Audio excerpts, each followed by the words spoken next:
Fredrick Joseph Boehm, Little Joe to those who loved him most, was a 23-year-old from Marshall, Texas. He had 2 siblings and loved to fish. On the night of January 25th, 2001, while living with friends, Joe got a call from an unknown person. Joe immediately left the house walking, saying he wouldn't be back that night. He was never seen again. I'm Ed Densel, and this is Unfound.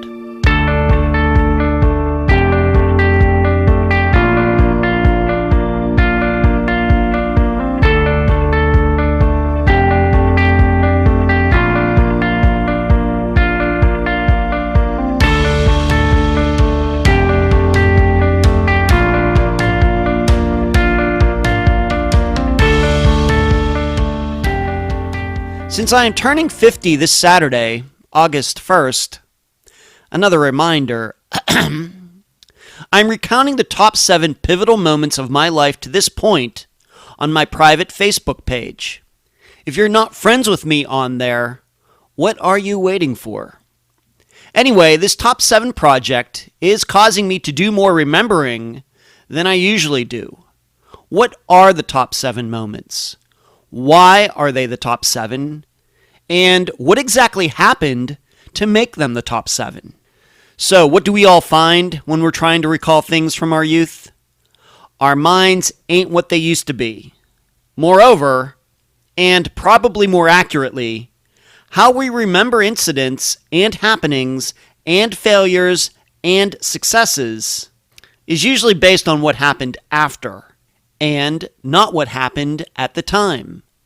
So although our experiences and how we think of them shape us, this doesn't mean we recount stories correctly when telling them to others.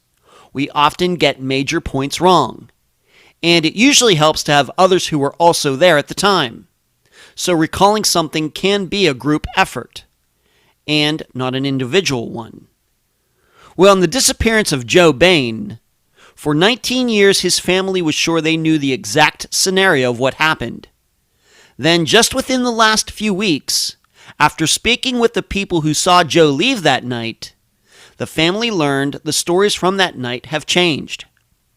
And we're left to wonder if something nefarious is going on here, or is it just a case of memory imperfect?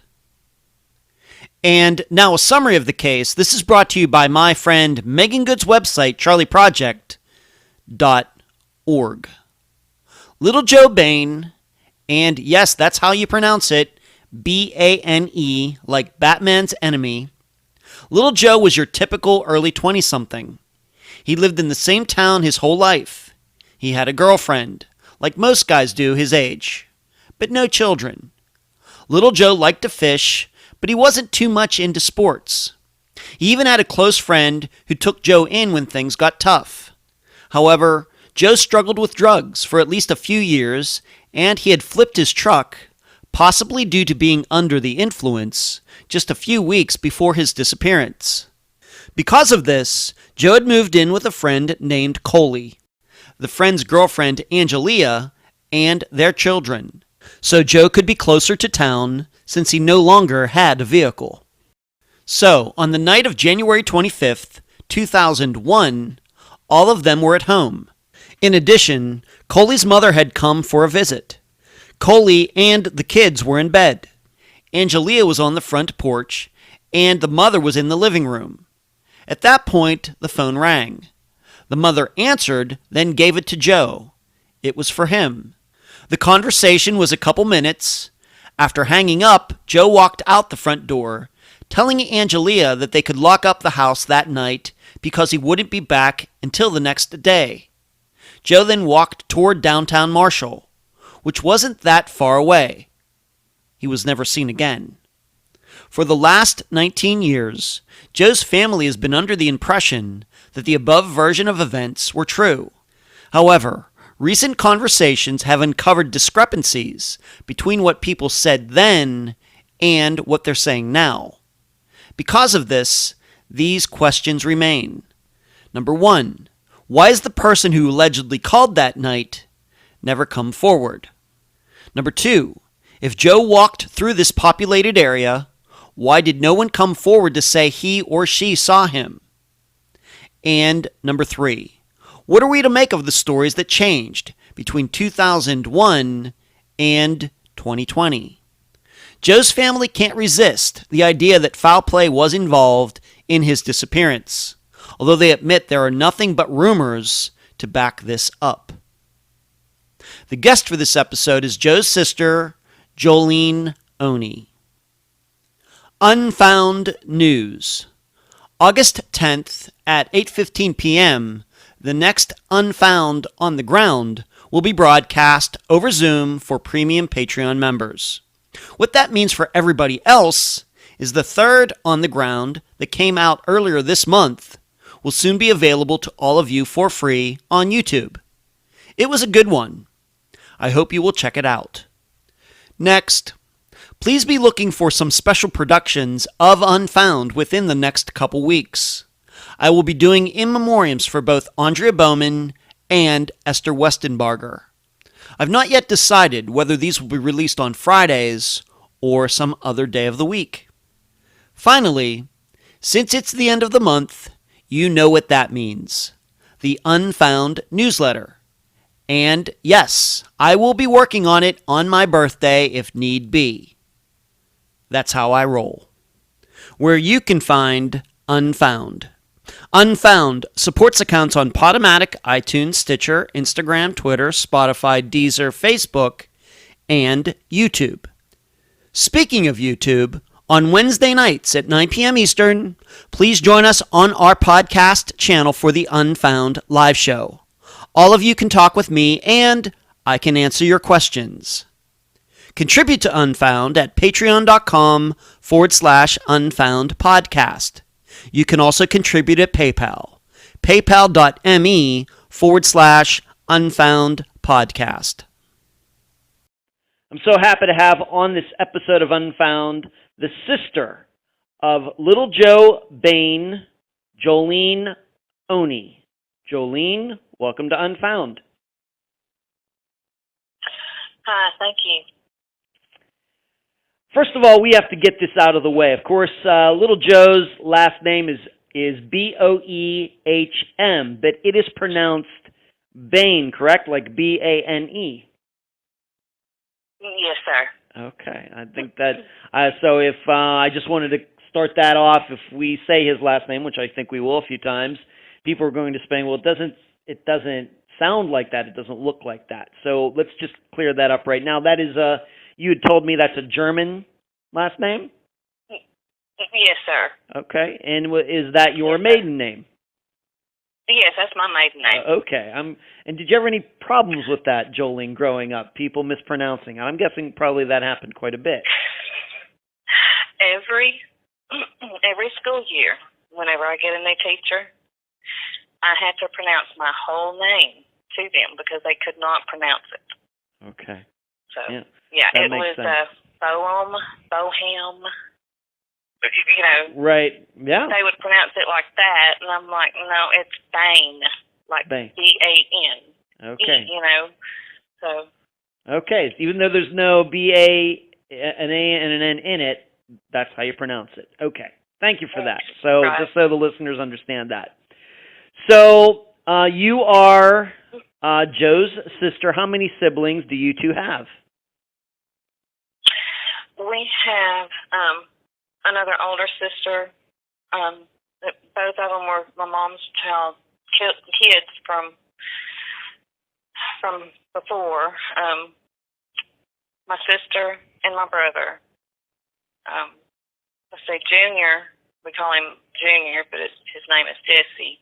Okay. He is 8 years older than little Joe, because on his 8th birthday is when little Joe was born. Oh. And that's always going to stick in my head because their birthday's on the same day, and it was Junior's 8th birthday, and So there's Junior, 8 years older than little Joe, and then my sister, her nickname was Puddin'. She's 10 years older than me. Mm-hmm. But she left the house. She had to leave the house before I was started kindergarten. Mama couldn't handle her, and she was she was getting into drugs and stuff, I guess, back then, way back then, and it was just getting too bad for the family for her to be there. Okay. So she was put in foster homes, and so it was just, pretty much from kindergarten, that I can remember things, it was just me, Junior, and little Joe, and Mom and Daddy. Okay. So you had two brothers who had the same birthday. Yes, sir. Wow. What are the odds? I guess the odds of that are 1 in 365. Wow, I've never heard of that before. Okay. Okay. Well, that's how did they like that? How did Joe and his brother like having birthdays on the same day? Usually, people just like to have the birthday to themselves. I don't guess they really complained. We had their parties, and they both got, their gifts and everything. So. Okay. All right. So let's talk about Joe himself. What do you remember about him? What were some of his interests, his hobbies? Was he into sports? What are the things that pop out to you? He wasn't into sports. Growing up, my dad hunted and fished, and he did the gardening and stuff like that, and so little Joe just more or less was an outdoorsman. He hunt, he fish. When he got his first deer, it was even put in the newspaper. Neat. With his picture of his first deer, just like all the other people. If your teenage son or whatever, young child, even 8, 10 years old, as long as the father is with them, and they shoot the gun, or they can just take a picture with it, Then, yeah. So little Joe, he hunted, he fished, Okay. Okay. All right. So he was into hunting and fishing, which is of course very common. And so he wasn't so much into sports and things. What are some other things that you can remember about him? That, once again, things he took an interest in, things that he did earlier in his life. Early in his life? Yeah, teenager maybe, something like that. Well, he was always really pretty much a loner. He didn't really venture out much, Like I said, we grew up on 23 acres. So right. It was me and little Joe out there climbing trees, or at one point in time we had a little natural spring creek. It was a little bitty.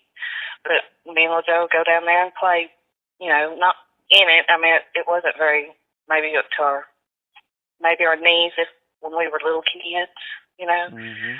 And so we just go down there and, watch the tadpoles, and stuff like that. And just being outdoors kids, Yeah, fun. And of course, when he got to be older and when he got his license and what have you, it was let's do the mud hogging. Okay. All right. So, what was this in Marshall, Texas, or what town was this?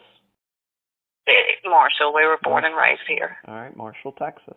Okay, and of course, unfortunately, that's where he disappeared from. Okay, so he was into hunting and fishing, and a little bit of a loner. Likes to be by himself. I can certainly relate to that. Okay, and so would you say that you, of course, you already said one of your sisters had to move out of the house, but would you say that you and Joe and your other brother pretty close? Pretty much.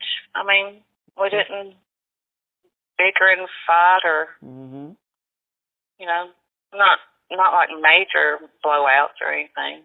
Okay. We had our chores when we got home from school, you know. Yeah. Just because we had dogs, we had cats, we had goats, and, you know, this array of different animals. I fed the ferrets and the rabbits, and they took care of the dogs and the goats. And Wow, okay. Ferrets. Okay. Yeah. All right, and we have to remember that when he disappeared, he was 23 years old. And did he go to high school? Did he graduate from high school? What did he do? No, he didn't graduate from high school. Our parents had passed away. Mama passed away in '92, the day after Christmas, from cancer. Wow. He was about 16, I believe. I had just turned 17 because my birthday's in November. And so Mama passed away in '92, and we were, you know, trying to deal with that and go to school and really and truly trying to have another relationship with our dad because we didn't talk with Daddy a whole lot. He was the work man. You know, he went to work. He told us what to do. We did what he, you know, if you stepped out of line, you got in trouble. You know, that's how life was. And then Daddy passed away. Well, we ended up having to pull the plug on him 2 weeks prior to Christmas of '94. Wow. So within 2 years, me and little Joe lost both of our parents. Wow. I had just graduated in May of '94 from here in Marshall. And then he had like flu-like symptoms, and the lady that he was engaged to, she took him to the ER. I sent him back home with some medications, whatever. And then she said that when he got in bed, she went and made some coffee, and she heard a thump. Went in there, and Daddy was on the floor in convulsions, and he was just in coma from then on. And I think it was like 2 weeks. He was on the life support, and we decided to pull the plug because there was no brain activity. So we had to deal with all that as a young. Yeah. Well, shoot. I mean, we were still teenagers. Right. I get it. I get it. How would you say that Joe handled that, losing his parents like that? I mean, I know it's difficult, but after they were gone, of course, into '95 and such, you know, how did he handle it in his own life? Well, he still was having to go to school. So I want to say he ended up getting to a MAC program. It's kind of like where you could try to combine your stuff and hurry up and get it done to graduate. But I guess he just couldn't focus. So, because by that time, I was already living with my now husband. We were dating at the time. And then I ended up getting married, having my son. Let's see, my son was he was about to turn 5 when little Joe went missing. Okay. So, I mean, my son he kindly remembers but not really, you know. Right. He sees the pictures and stuff, but he does not remember when Uncle Joe would come over, you know, because little Joe would get on the floor and play with Kenny sometimes, you know, when he was through talking, or he'd watch Kenny while me and hubby could, you know, just step outside for a smoke break or whatever, you know. Yeah. Yeah. So. Right, 5 years old probably is about the line. I think that we've discussed that in past interviews. That 5 years old is probably about when kids start forming those memories. So that makes sense that he'd just barely remember Joe if he was 5 in 2001. Okay, let's talk about this. Let's talk about this relationship that Joe had. We're not going to use her last name. We'll just use her first name. Her name is Melissa. When did those two meet, and how long were they together? What do you remember about that relationship? Okay. Let's see. We were at that time living in Wascom, and my son was about 3. And little Joe, like I said, he would pop up from time to time.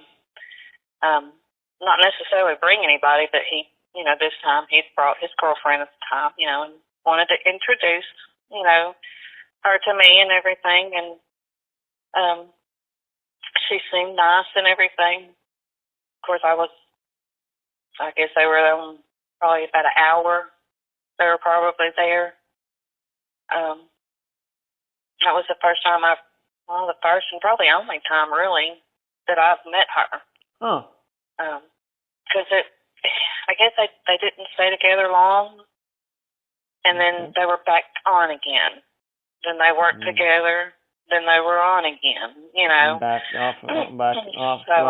back and forth, off and on. Yes, sir. Okay. Yes, sir. And we know that he, of course, disappeared in 2001. What year would you say the two of them met for the first time? Do you know? It had to have been 1999 to 2000, maybe, roughly. Okay. Do you know, so did she just kind of, you only met her, once or whatever. Do you know how they met? I don't recall, to be honest. Okay. Because, like I said, it was just like that one time I met her, and then, boom, she was out of the picture, and, now she's back in the picture, but okay. He didn't bring her around after that, because then we had moved to Jefferson. Right. And in Jefferson is where he ended up going where I was living. That's when he went missing. Okay. All right, so you only met Melissa once. We're going to be talking about her maybe a little bit later, but is it your understanding? Once again, I know you have your own life to live, of course, back then and even now. But is it your understanding that they maybe were not a couple at the time of his disappearance, or what is your understanding as far as the status of the relationship when he went missing?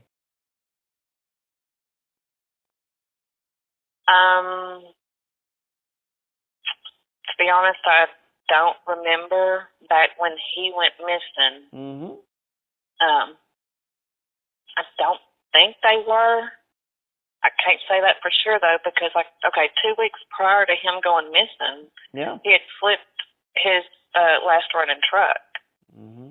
And when I was with him that day, he never really talked about Melissa that I can recall. Okay. That was 19 years ago.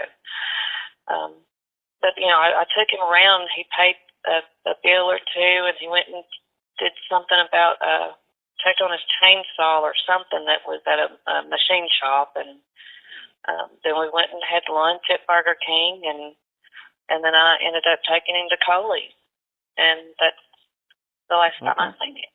Okay. So we're just not quite sure, but we're going to talk about Melissa a little bit later. I just wanted to establish that early on in this conversation because we'll be talking about her later. Now, we did talk about this, of course, in our prior conversations, and the listeners know that I speak to my guests at least a few times before we do an official interview. And we did talk about little Joe's drug habit addiction. What can you tell the listeners about that? How long was it going on? Do you remember the first time you maybe suspected that he was into that type of stuff? What can you tell the listeners? To be honest, Yeah. I didn't suspect it. I didn't suspect anything. He told me that he did a little bit of hard stuff on the side. And I was like, "Little Joe, what are you doing? Don't be doing that. Don't do that." You know, he was like, "Well, I don't do it all the time." So I was like, "Well." I knew, he told me, but like I said, I never could see it, say, in the way that he acted or the way he looked. And now, when little Joe did come to my house and he had a 6-pack of beer, I knew that he was spending the night that night. So, it was never no hard drugs. Okay. He never, not around me, and but he had told me. We were living in Jefferson, probably 8 months before he went missing, is when I knew. But I didn't know it when we were living in Wascom. Okay.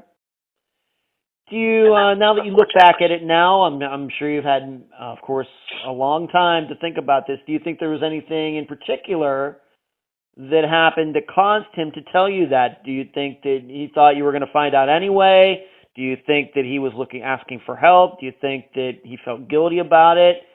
It just comes right out, because that sounds unusual to me. That's not usually how things happen, at least in the interviews that I do for this program.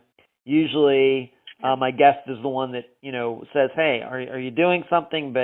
Or they find like a needle or something in their clothes or something.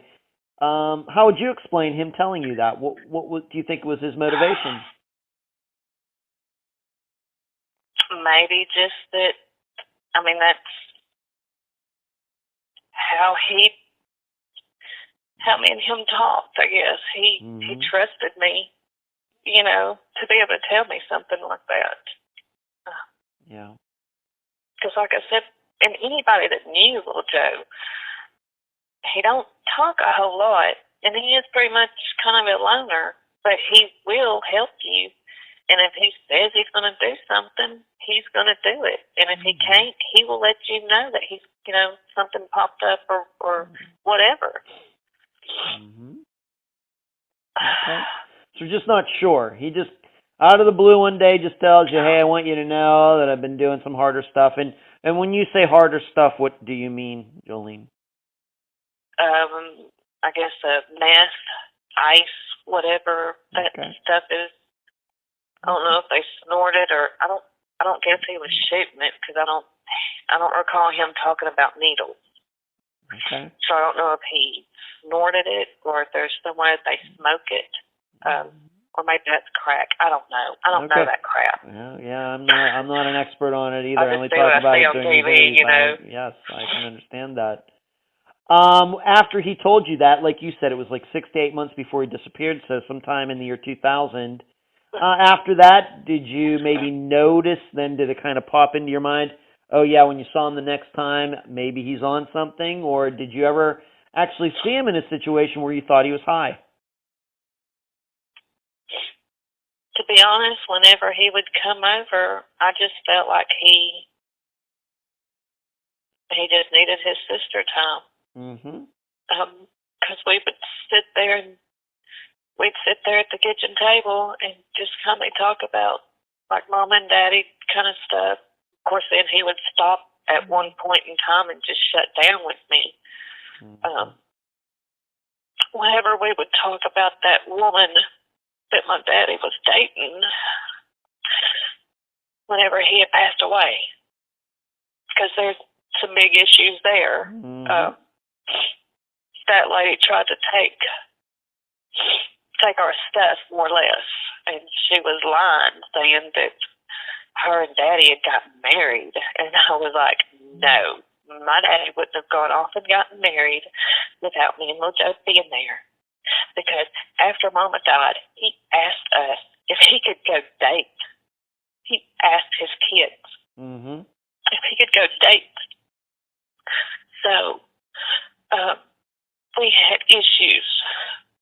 as far as, her name is Glenda. Mm-hmm. She lived up in Irving. Now, they were engaged to get married, and me and little Joe were fine with that. But they did not get married. And after Daddy died, she kindly took over. Okay. All right. There's a double-headed tombstone, and anyway, yeah. Okay. I'm still dealing with that. It sounds like it. It sounds like that's something that's, I can just tell emotionally, that's something that still is very unresolved for you. Yes, sir. Okay. All right. So Joe, going back to 2000, just out of the blue, he tells you that he's gotten into some harder stuff. You see him after that, but I get the feeling that you never did get the idea that he was high or anything when he came over to your house. Surely was not doing drugs at your house or anything like that. No, sir. But how long in No, those sir. maybe in the 6 months before he disappeared, how often would you see him or talk to him? On average. At least maybe once, maybe twice a month.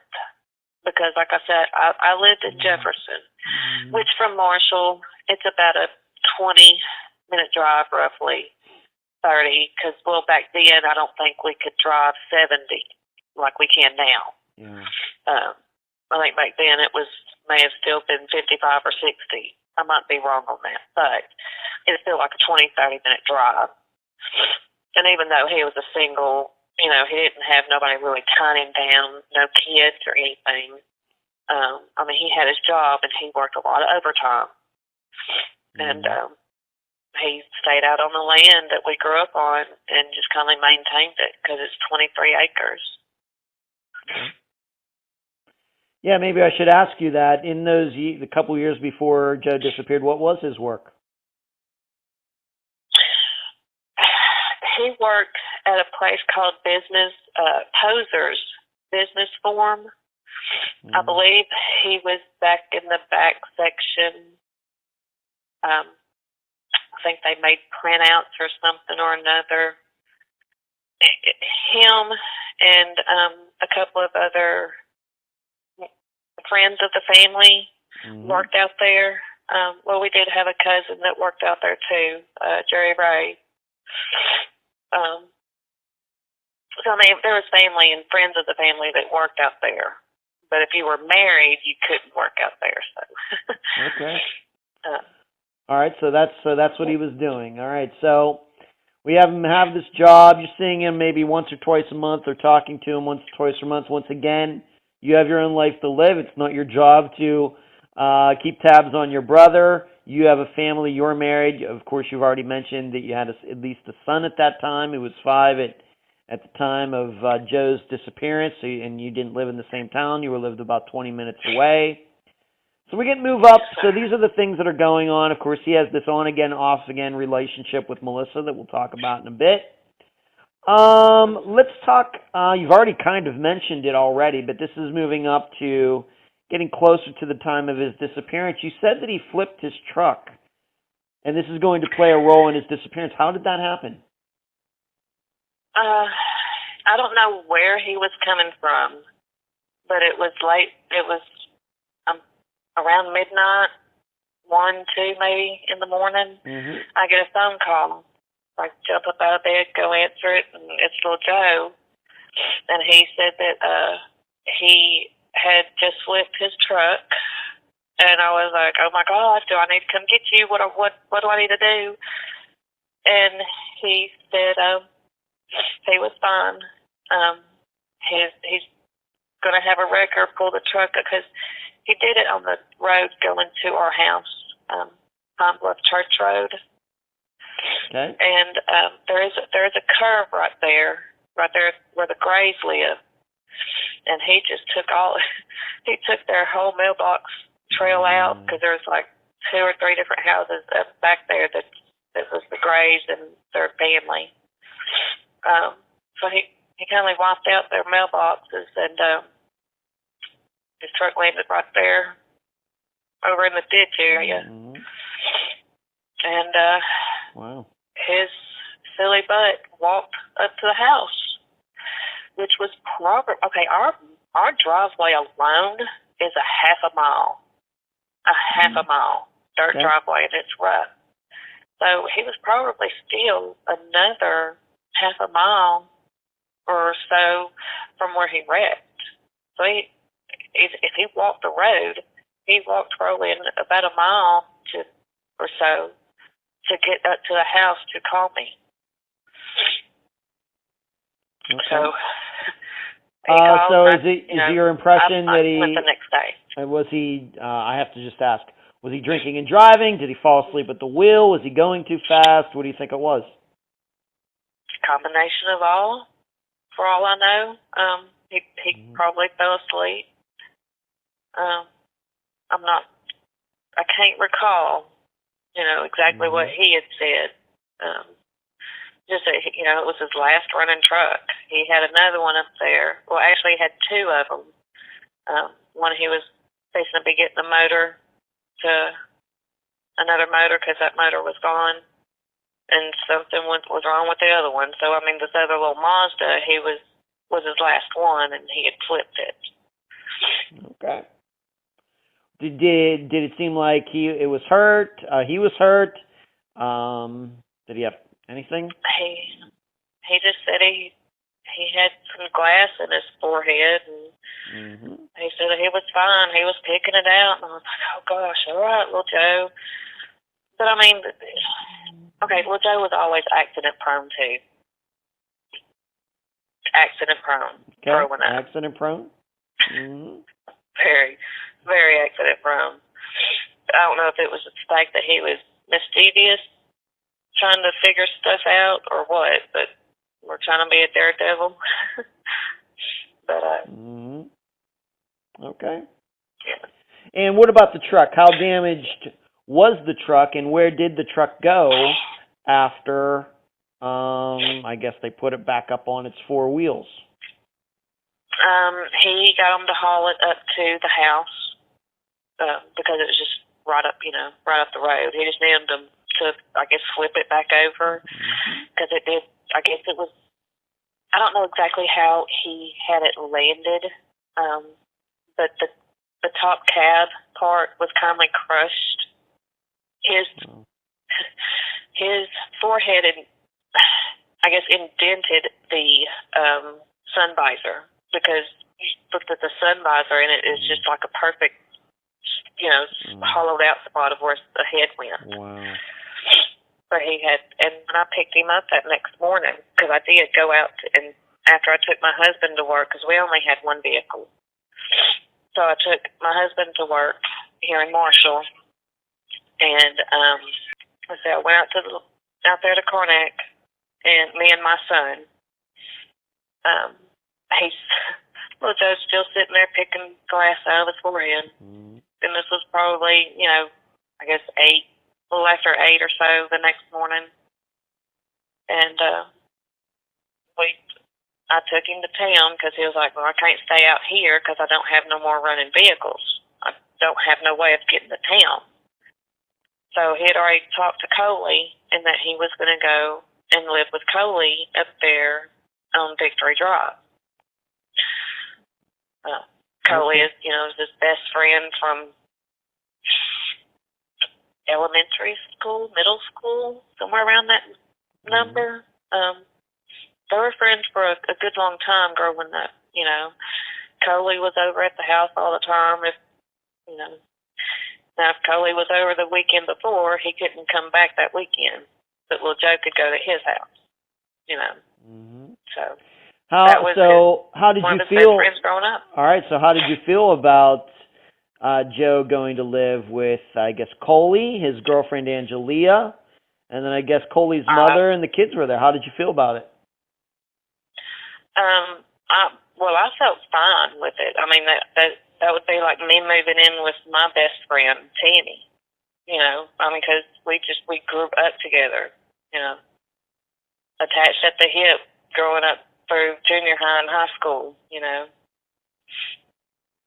So I didn't feel, I felt comfortable. That was like Bubba, I'm dropping my brother off at Bubba's house. No big deal. Of course, now the house that was Coley's mother's house, and his mother wasn't exactly living there.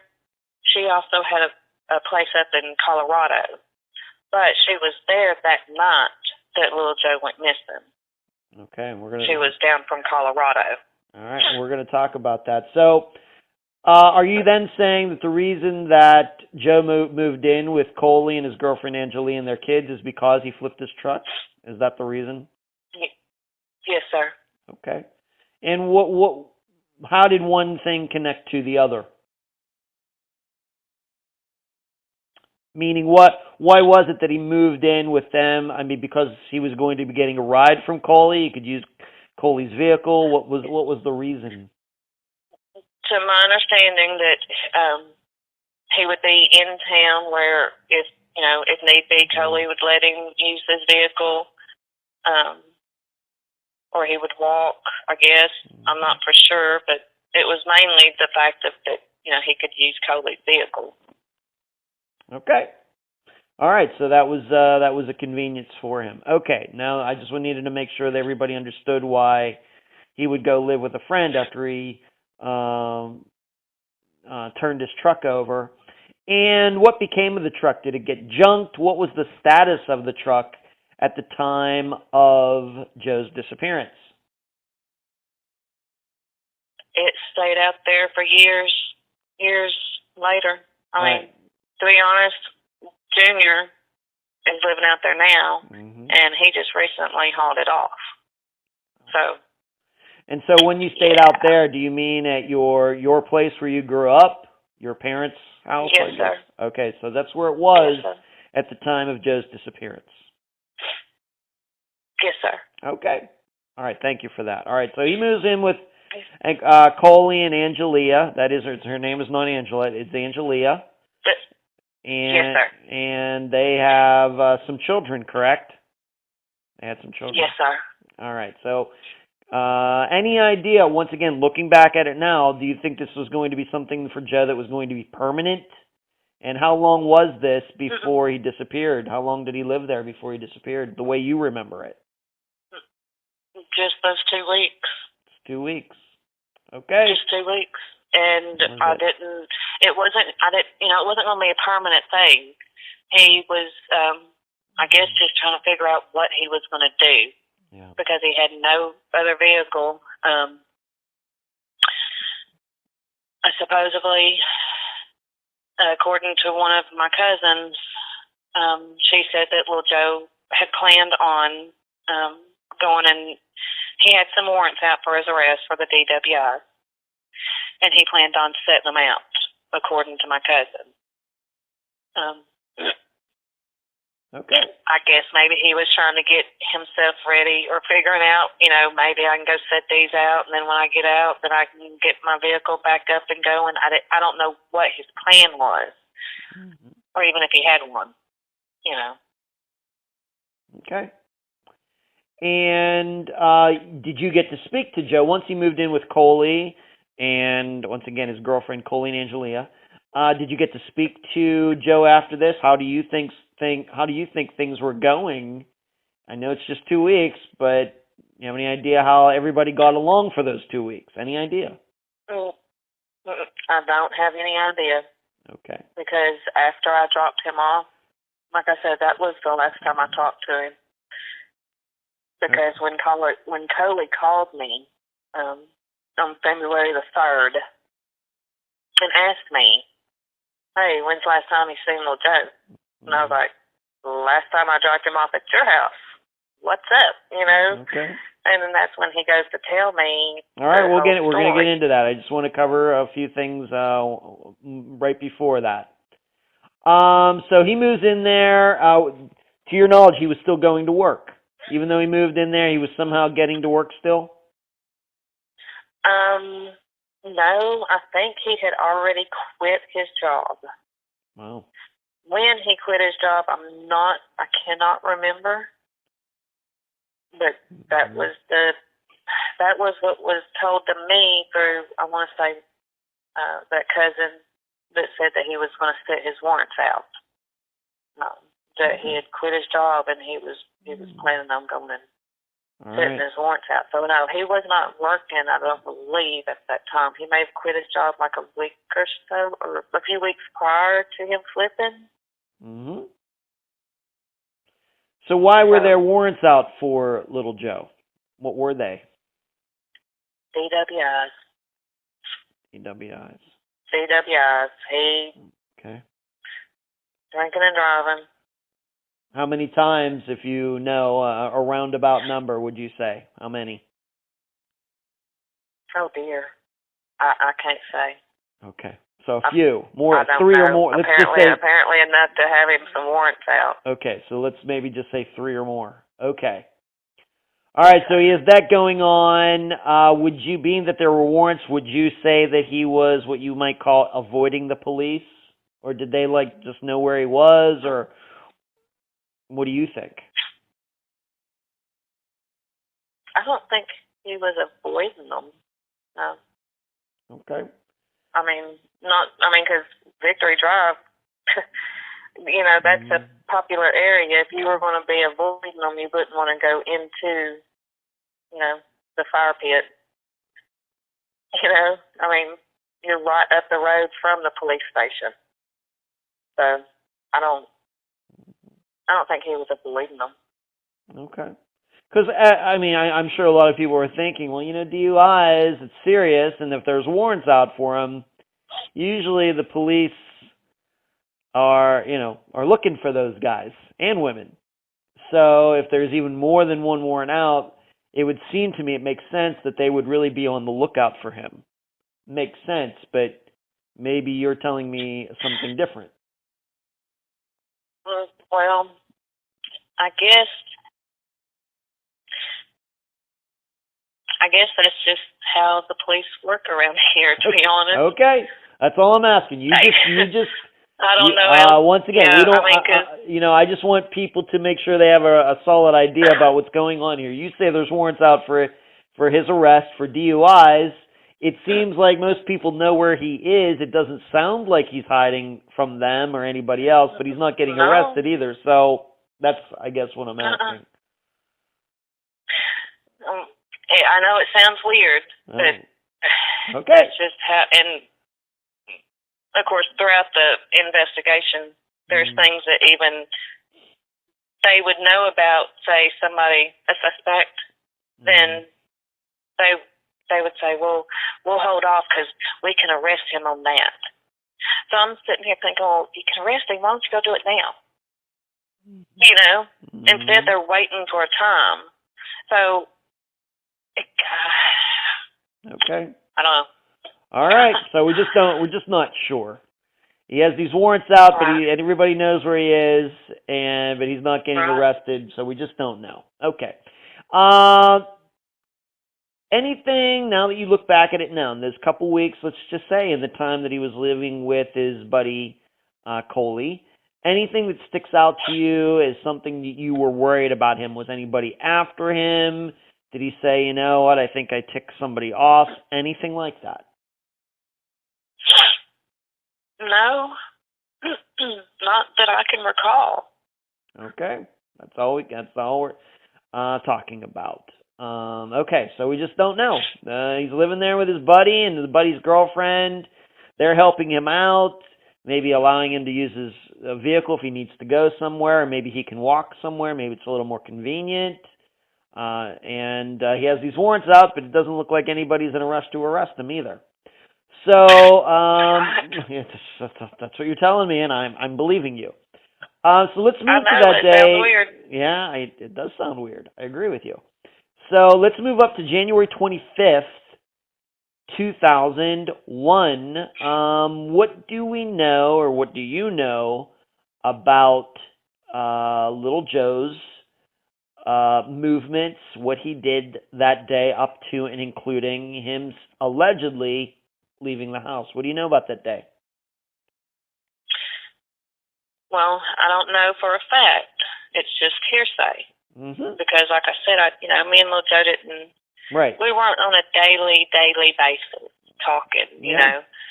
I'm sitting here trying to raise my 4-year-old and everything, and he's doing his thing. So I just from what I was told that night or that evening,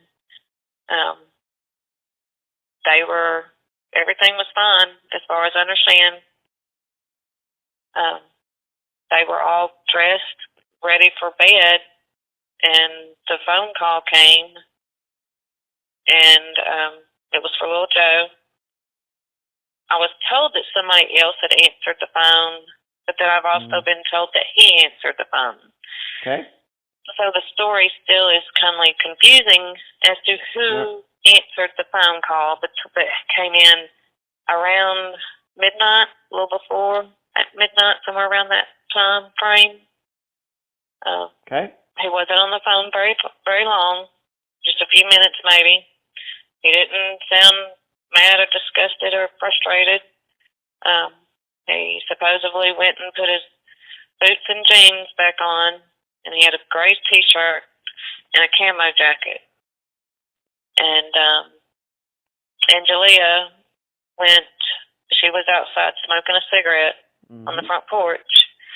So when he goes outside, he goes around, because apparently, I guess Coley and Coley's mom were asleep and everything. So he went around there and told Angelia, I'm not going to come back tonight. Go ahead and lock up behind me, but I'll catch up with y'all in the morning. Because little Joe was supposed to have watched their dogs that weekend. Now, remind you, this is a Thursday night when he gets the phone call. All right, it's a Thursday. Okay. Yes, sir. So he gets on a Thursday night, takes off. I'm going to catch up with y'all Friday morning, because that's when Angelia, Coley, and the kids were supposed to take off and go to Dallas. She had family up there, something or another. They had something going on. So they had to go for the weekend and made plans, with little Joe to keep the dogs. All right, because they had some dogs, take care of them. All right, dog sit. Right. So Joe was okay. So even, the night before, as he's walking off, I'll catch up with y'all in the morning. Okay. And he never did. He never came back. Never come back. Okay. Angelia, allegedly, we'll get into some of these, just what we might call discrepancies later in this conversation, but she says that she's out on the porch, and which way did she see him walk?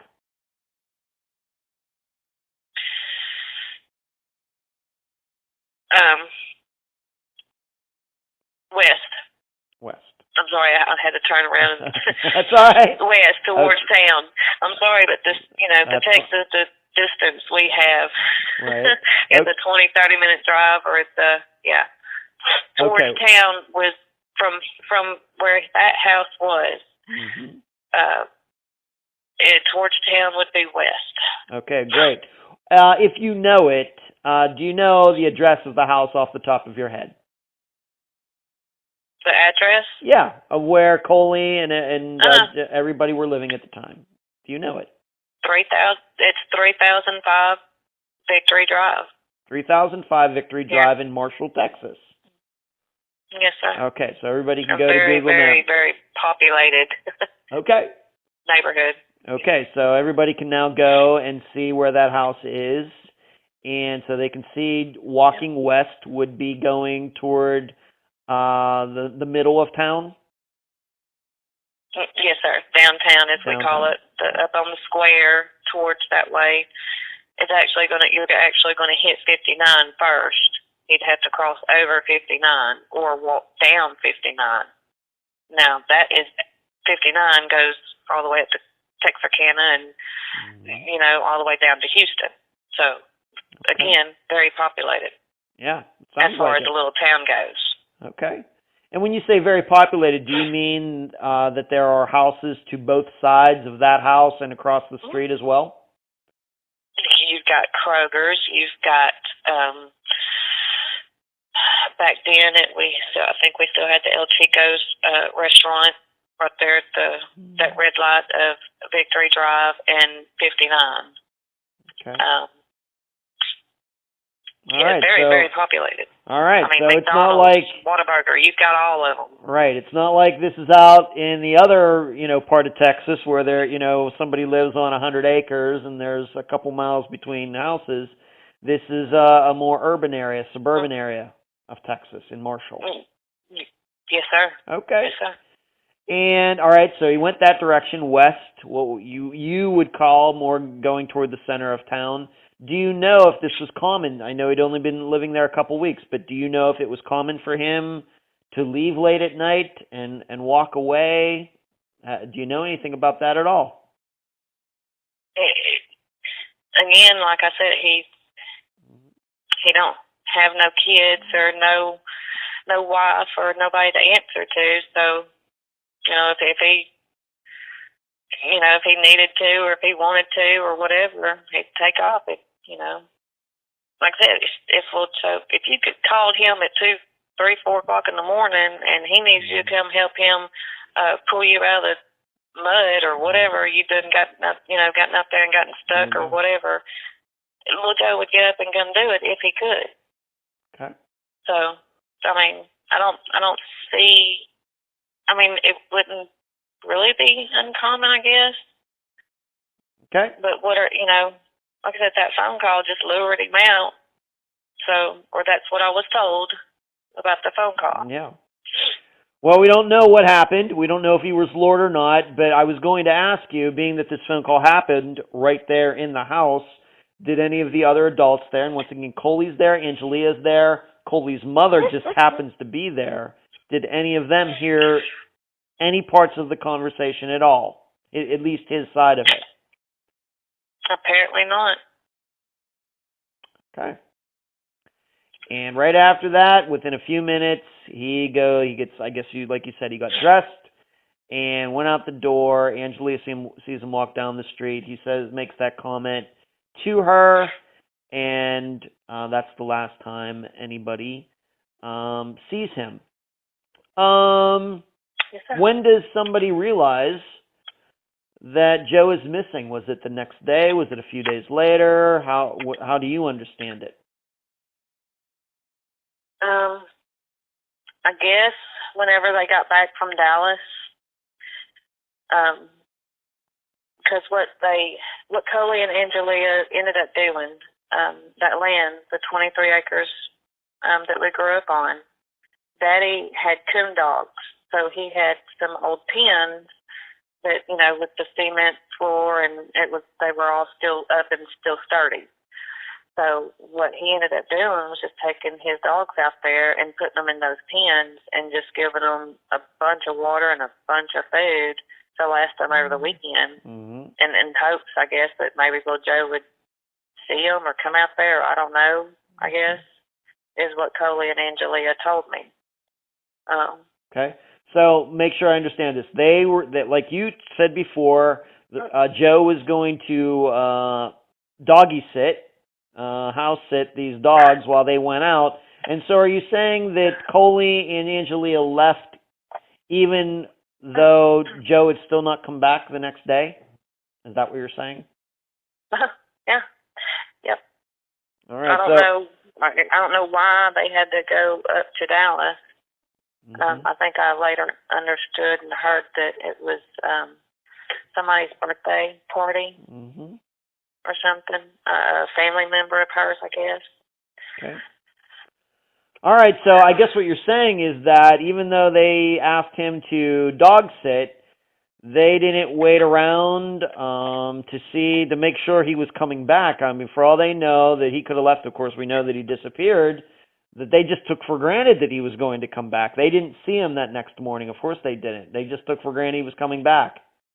They didn't even say, well, you know what, we better wait here to make sure Joe does come back in case we really put our dogs in a very difficult situation. They didn't do that. Apparently they seemed like it was okay. Okay. All right, so that's why it took a while for people to determine that Joe was missing. How long then was it? We talked about he disappeared on a Thursday night. It goes into Friday. When was it that somebody was like, well, I don't know. It seems like nobody's heard from Joe in a while?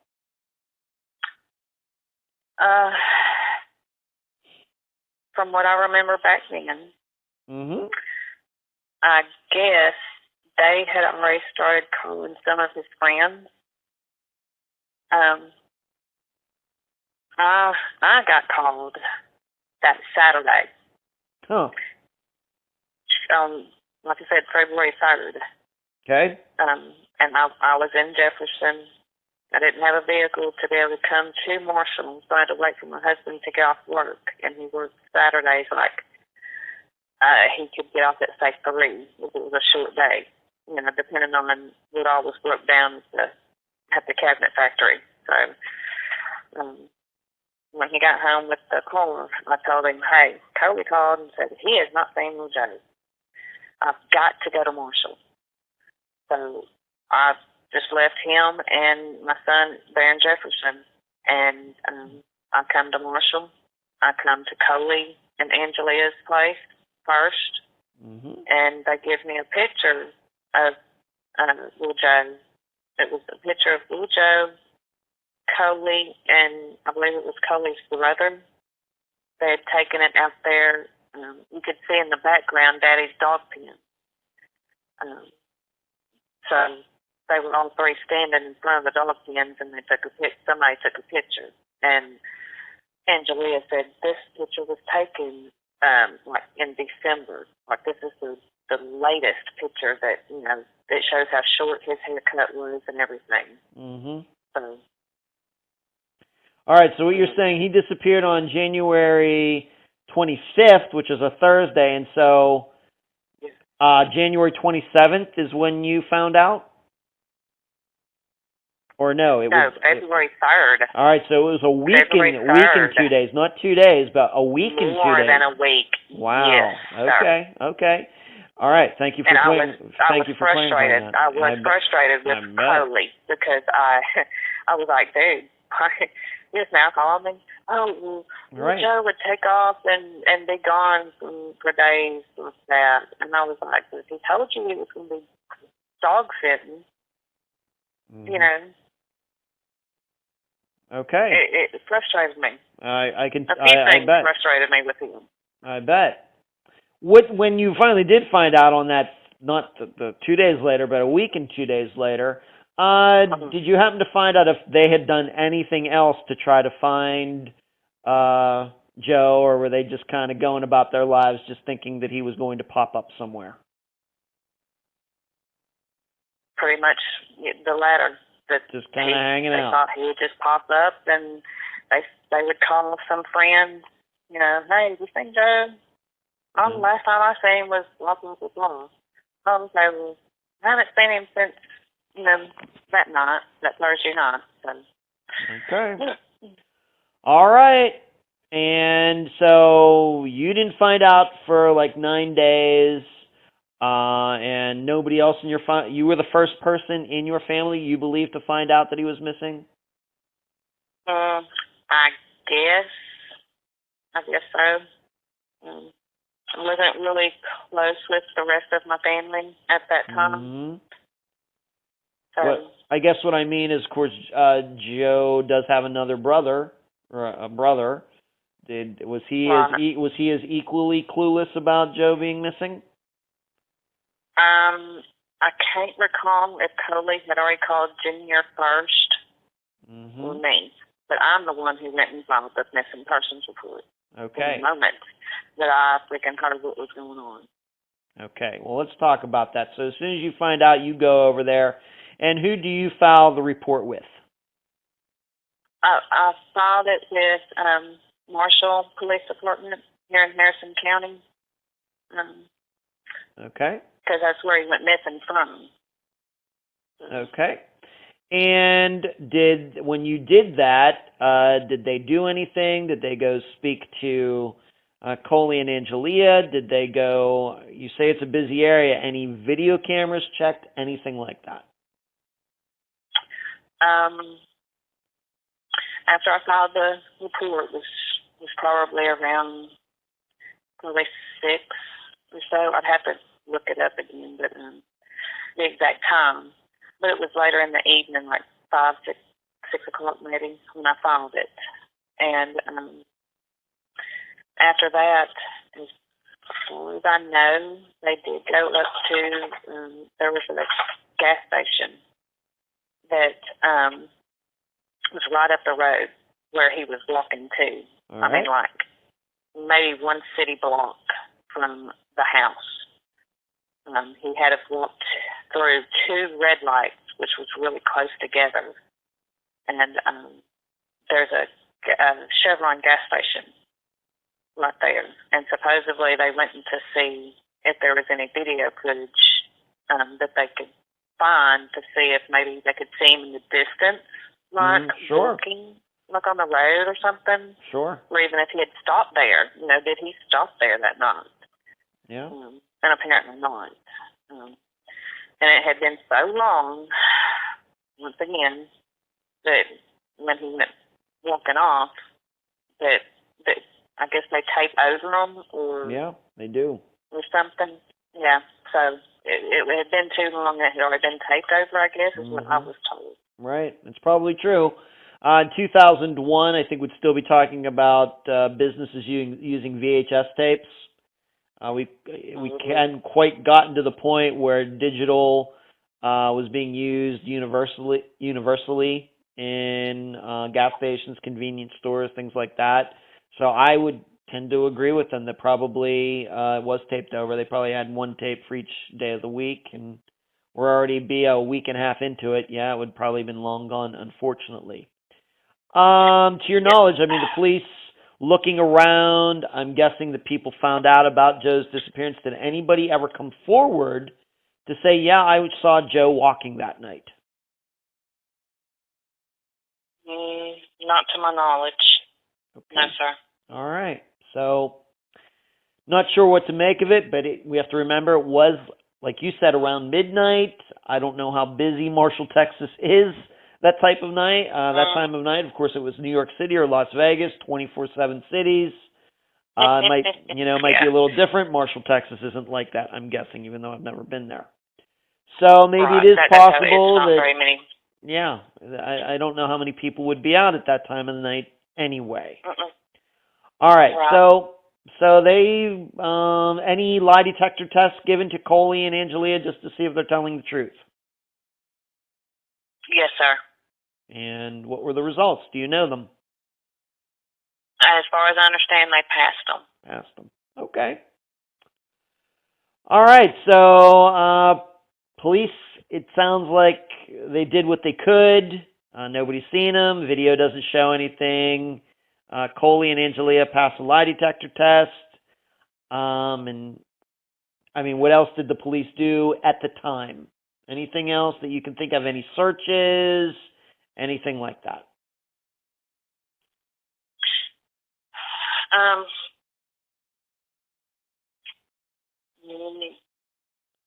Just the fact that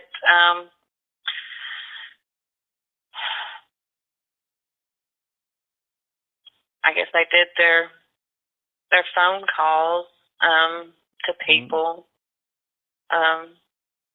searching or looking for that video if he was walking that way. Yeah. I don't really remember too much more of what they may have actually done.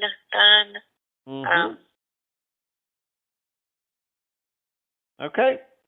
So that was about it. I mean, I have to tell you, I don't know what else they really could have done necessarily, but that's why I'm asking the questions. Maybe there's something that's just not in my head. They check video.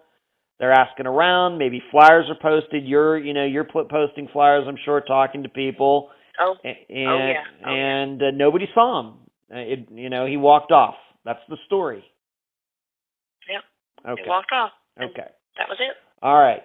So we have that. So let's move on. This is what we might call the rest of the case.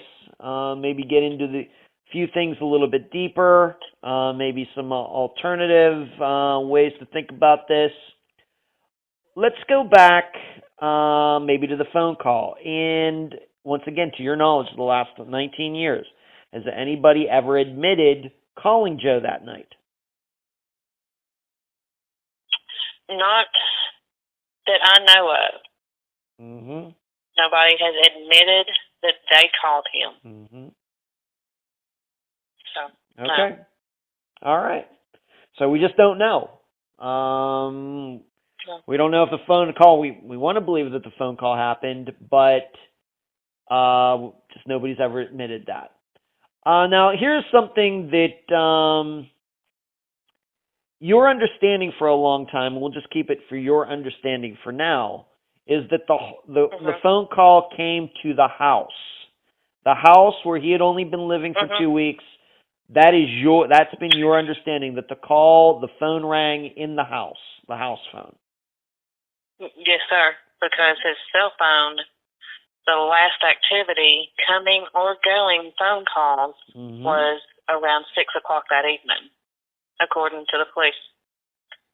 Okay. So where I'm going with this, and we've already talked about this, of course, off the air, but just so the listeners understand, is that if somebody called looking for him at the house, it was somebody who had to have known that he was there. We'd only been there for 2 weeks. Right. All right, and then it's the question, we'll talk about his cell phone in a minute. If somebody's looking for Joe, why don't they just call a cell phone instead of calling the house? Right? Right. Okay. Right. All right, and I should ask you this. When he left, did he take his cell phone with him? No, sir. Okay. The police still have it today, supposedly. Okay. Now, you also had said, once again, your understanding, and we'll get into some new understanding, but all these years until recently, your understanding was that Coley's mother answered the phone, correct? Yes, sir. All right. And has she ever said whether it was a male voice or a female voice? I don't believe anybody really questioned the fact, and nothing was ever said. Okay. So I guess not. Okay, so we just don't know about that. We don't even know if it was a male or a female, this phone call. No, sir. Of course, if it was a female, it might have been his girlfriend, on and off girlfriend. Of course, if it was a guy, then maybe it's going to be a few more choices. And you've already stated, did anyone in the house, and I don't know how big this house was, but I'm guessing it wasn't a mansion, did anybody in the house hear the content of the call, being that the phone call came to the house phone? No. Nobody heard anything. Supposedly, Coley was asleep, and his mother she was already trying to get ready for bed when the phone call came in. Okay. That's the best I remember that I was told by the police. Okay, thank you.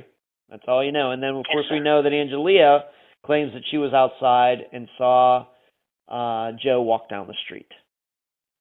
Yes, sir. So we know where she was. Okay. You mentioned his cell phone. 2001, I didn't even have a cell phone at the time. Had he had that phone for a while? Do you even remember how long he had the phone? I'm going to estimate and say maybe 6 months to a year.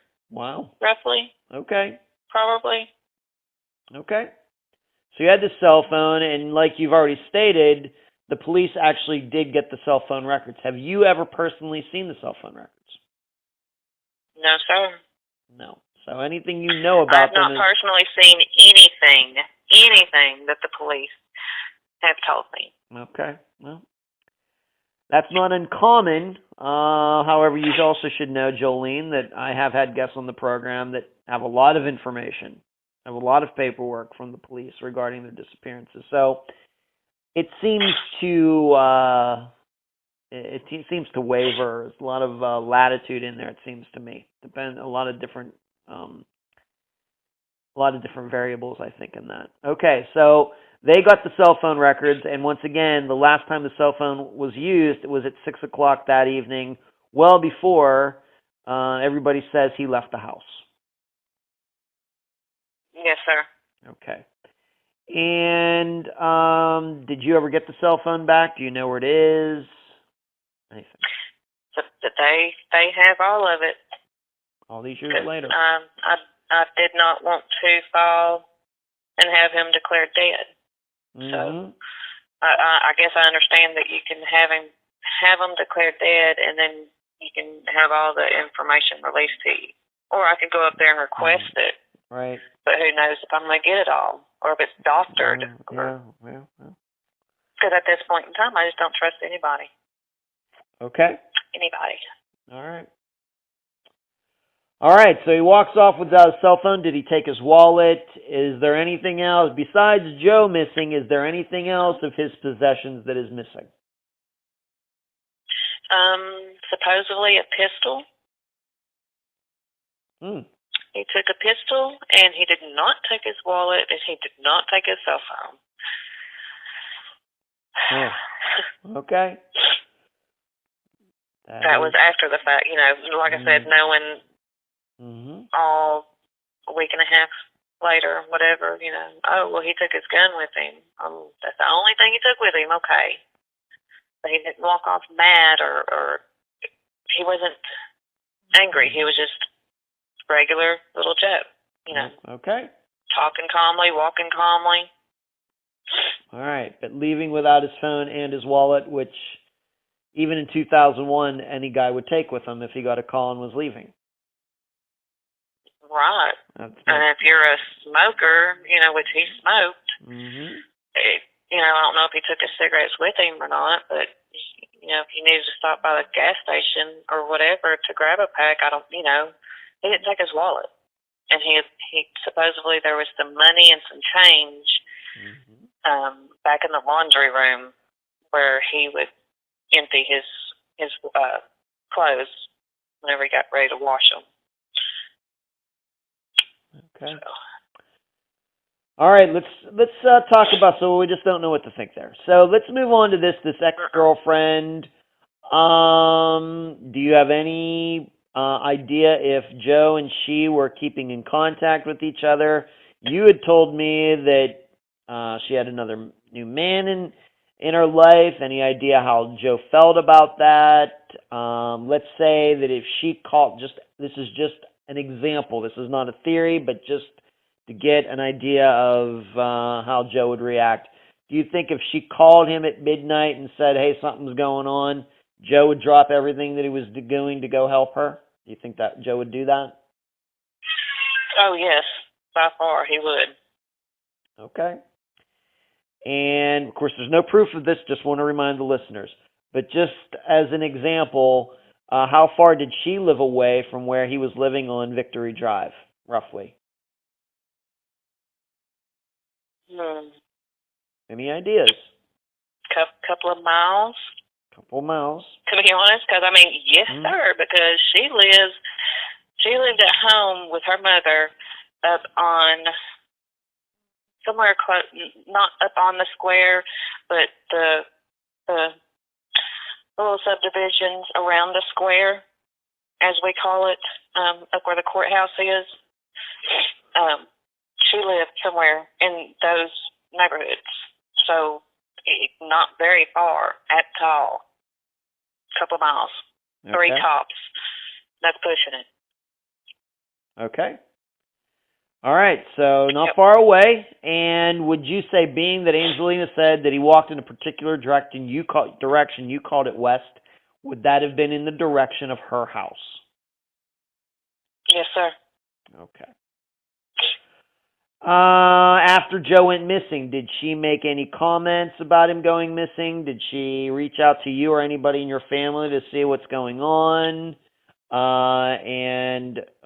Any comments maybe from this new guy in his life? I understand his name was, I think, Jeff. Any comments from any of them? No, not that I know of. Okay. The detectives had to track them down, and it took them a while to come in for statements, but they finally supposedly did. Okay.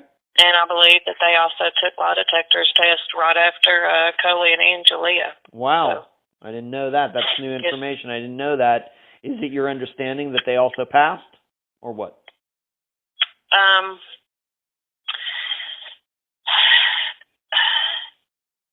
I understood that they passed.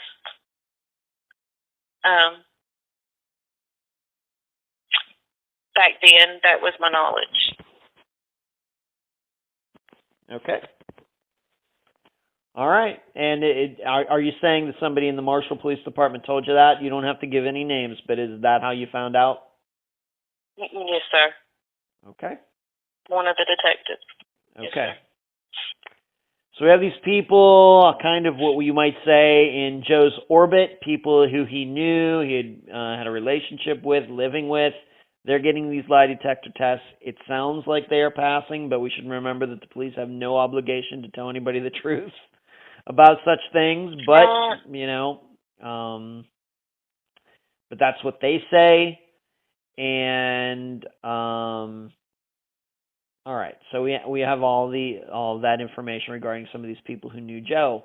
Let's move on to this, and I think we can talk about this being that Coley and Angelia are not a couple anymore 19 years later, but did Joe tell you that Coley was cheating on his girlfriend or wife at the time, Angelia?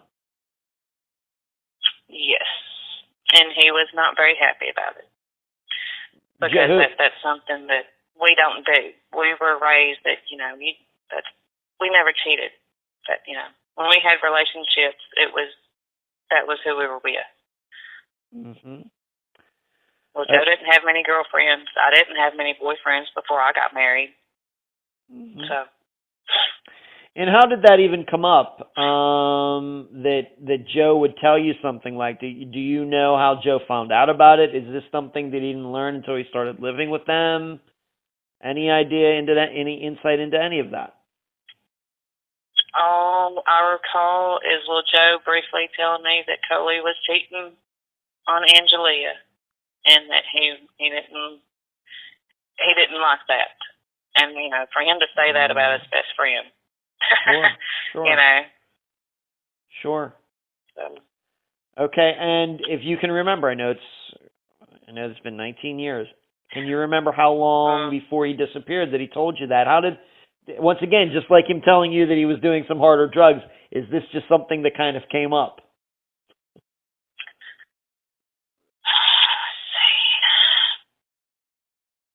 If you can remember. I realize it's a long time ago. I don't recall exactly when he had told me. I don't know if it, a year before, or 6 months, or whatever it was. Mm-hmm. It could have possibly been that summer before. Wow. He went missing. Wow, so well before he ever lived with them. Before. I believe so. Okay. Do you have any idea, we would never mention her name, but do you have any idea who Coley would have been cheating with? No, sir. Okay. Do you even remember Joe even giving you a name? No, he just mentioned the fact that he was cheating on her. Okay. With who? I don't know. Okay. And maybe we'll come back to that in a little bit. Okay. Let's move on. So, sounds like, then, of course, if Joe's telling you that, and then he moves in with these two, who knows if Coley was even still cheating on Angelia at the time. Maybe he wasn't cheating on her anymore. Maybe he decided he was going to be faithful. We don't know. All right. Who is Chad Thompson? That is another one of their friends from high school, junior high, elementary, or way early, in life. Mm-hmm. His nickname was Mophead. Huh.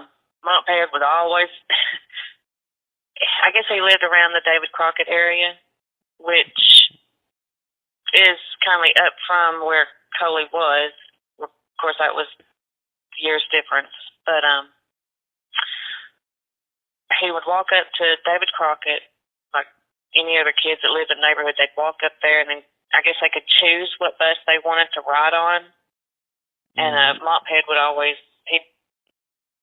most of the time would be on our bus if he caught it in time, And Mop is just one of their friends from school. Okay. You know. But I asked you about him because his name has popped up a couple times in our previous conversations. Of course, the only thing you and I have talked about is Joe's disappearance. How has his name popped up in relation to Joe's disappearance?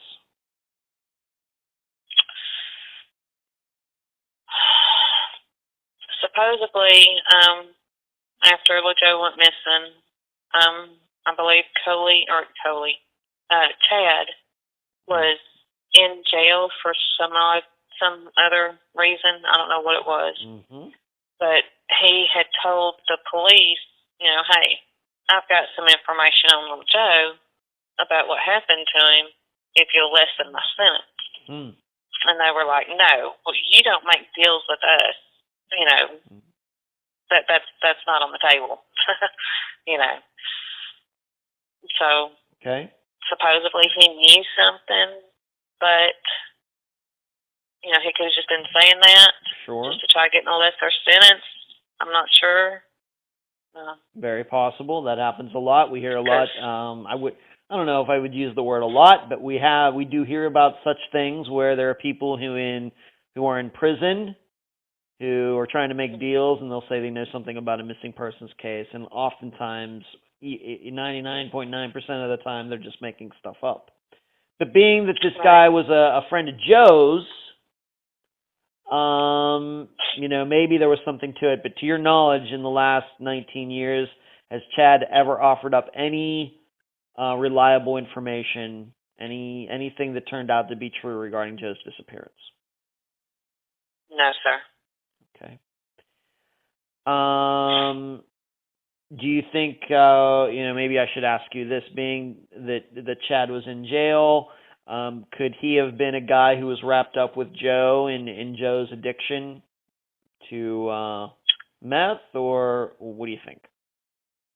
Well, after Joe goes missing, this is when I'm finding out these things. Mm-hmm. Joe and Coley apparently would get their drugs from Chad or this other dude.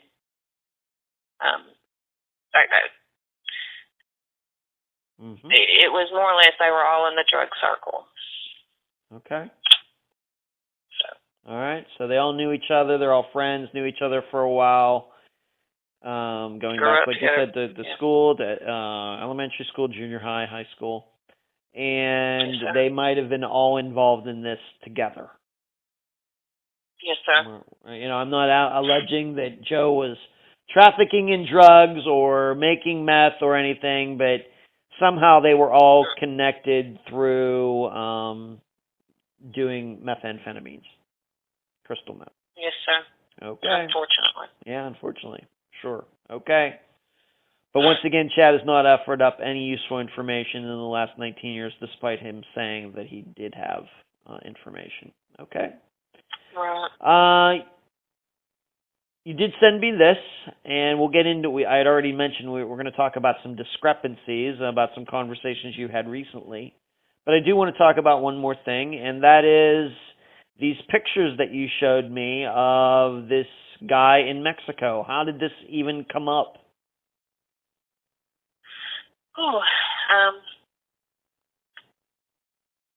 Let's see. I haven't been much getting on Facebook kind of a person. Mm-hmm. And I guess Facebook's been around for a long time. A little bit, yeah, a little bit. Well, I just recently, let's see, my son got married 5 years ago. 5 years ago is when I got on the Facebook. Mm-hmm. I decided to, try to start putting stuff out there, trying to, jiggle people's minds, maybe, oh, well, Joe's still missing, and maybe somebody would actually come forward, or, if they remembered something that may be that one little piece to the puzzle, Yeah. So, I mean, all these years, on his birthday, on the day he went missing, I would always, or Christmas, I'm always, or just random days, whenever I was just feeling down, and which is a lot of the days. Yeah. I would put it out there as much as I could. And I'd get into missing person sites. There was this one time whenever I'd posted something, and that the same cousin that had made the comment that little Joe was going to go and sit his warrants out, she had a friend that had sent a message through, or had made a comment on one of little Joe's posts and saying, hey, this guy on this lost and homeless in Mexico guy looks a lot like little Joe. Well, so I click on it. I go through, and I was just, I had chills go through half of my body. I just felt so, like, God bless, that looks a lot like him. Yeah. You know, if you look at his facial features and his body stance, and I didn't sleep much that weekend. I bet. Needless to say. I bet. Because apparently the detectives don't work on the weekends. Because I went up there like on a Saturday, and nobody. I mean, it was a skeleton of a place up there. It felt like. Let's see, Miss Abraham, who I used to work up at Abraham's back when little Joe first went missing. She was there because she works there. I don't know, back in the dispatch part or something. Anyway, she come up and I told her, I said, look, I need to talk to one of the detectives. I got this information about this lost and homeless guy in Mexico. You know, oh, well, you're going to have to wait till Monday. I was like, what? Wow. So Monday morning, I get up there, and the detective that was on the case at the time, let's see, and this was like 3 years back. 3 years back whenever I found this. Yeah. I went up there with my tablet, and I had all the information there, and I was pulling it up, and I was showing him this information, and he was just like, how does that look like little Joe? You know, just like he was hollering, I guess. He was arguing with you on that? Well, yeah, he was like, how does that look like little Joe? But it's also like he was trying to let somebody know down the hallway, because why would you raise your voice like that? Mm-hmm. Because the door was open, you know, to his little office, you know. Mm-hmm.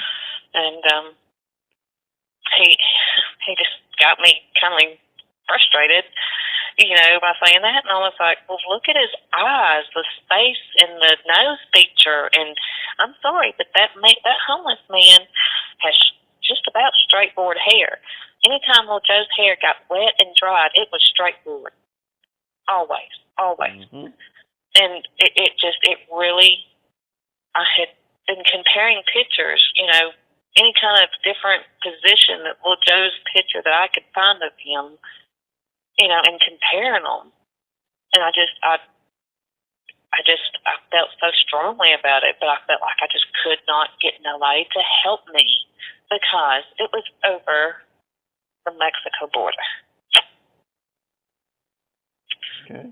So I really ended up getting no help, even though he said he was going to help. I don't really think they actually did anything. I ended up calling the U.S. consulate over there, the FBI, which a woman at the FBI told me, well, he's a grown man. He could take off and leave if he wanted to. And I was like, ma'am, you don't know my brother. My brother would not. He would not have done that to me. Me and him, that's all we had after Mom and Daddy died. Yes, I had my family.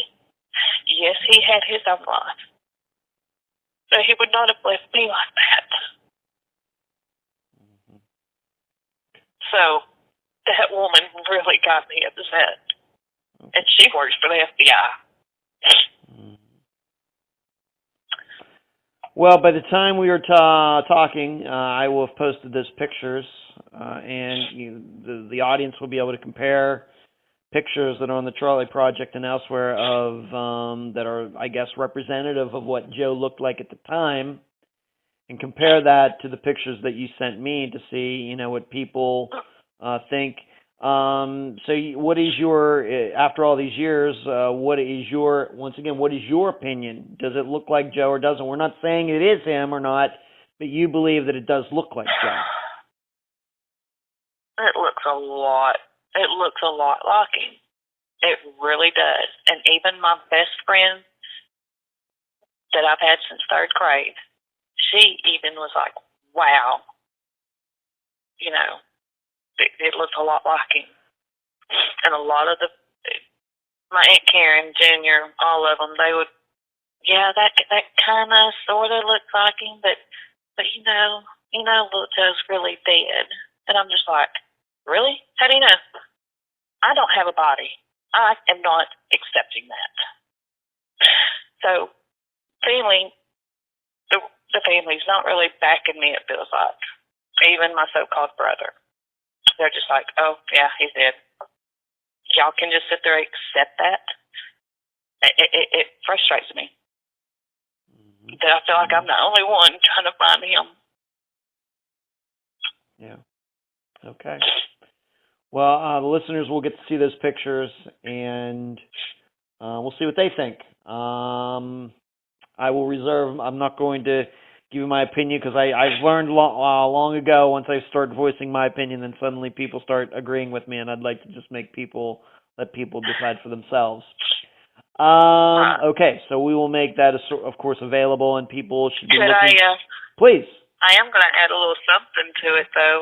Please do. I told you I've been going over my journal the past couple of days. Right. Well, I want to talk to you about whenever I have time. I mean, I've been putting my housework off, and I sit down and I will read over things, and I'm making little outlines of what happened what I recall happened way back then. Whether the detectives called me with information, or I called them to give them information or whatever. But at one point in time, one of the detectives, just a few months after he went missing, had called me and said, does little Joe know anybody down in Mexico? And I didn't know. I didn't know of anybody. And it didn't stick out. That's something that just didn't stick out to me, But now that I read back over it, I just was like, oh, dear Lord, really? Okay, if there was a phone call that he made to Mexico, and I don't know when because I didn't write that down. I just wrote down the fact that Detective so-and-so called me and asked if Joe knew anybody in Mexico. And I said I was clueless. Because I'm clueless. We don't have family in Mexico. We never traveled to Mexico. So that kind of got my brain spinning again. Because I let it go after the family, and it seemed like probably a few months after I discovered that homeless man, I was kind of driving myself crazy. Even my grown son was telling me not to let it get to me, and I did. So I backed off because I watched my grandson. I quit my job 4 years ago to stay home and watch my grandson. And I cannot let this ruin the rest of everything that's going on in my life. Because I honestly feel like I've not been a very good mother or a wife because I have this in front of me. Where's little Joe? What happened to little Joe? It's a living nightmare. Yeah.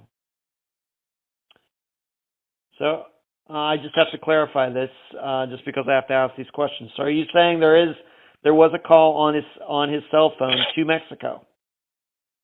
Yes, I had just read that a few days ago in my journal. Okay. It's something that didn't stick out because it wasn't nothing, it wasn't nothing to me.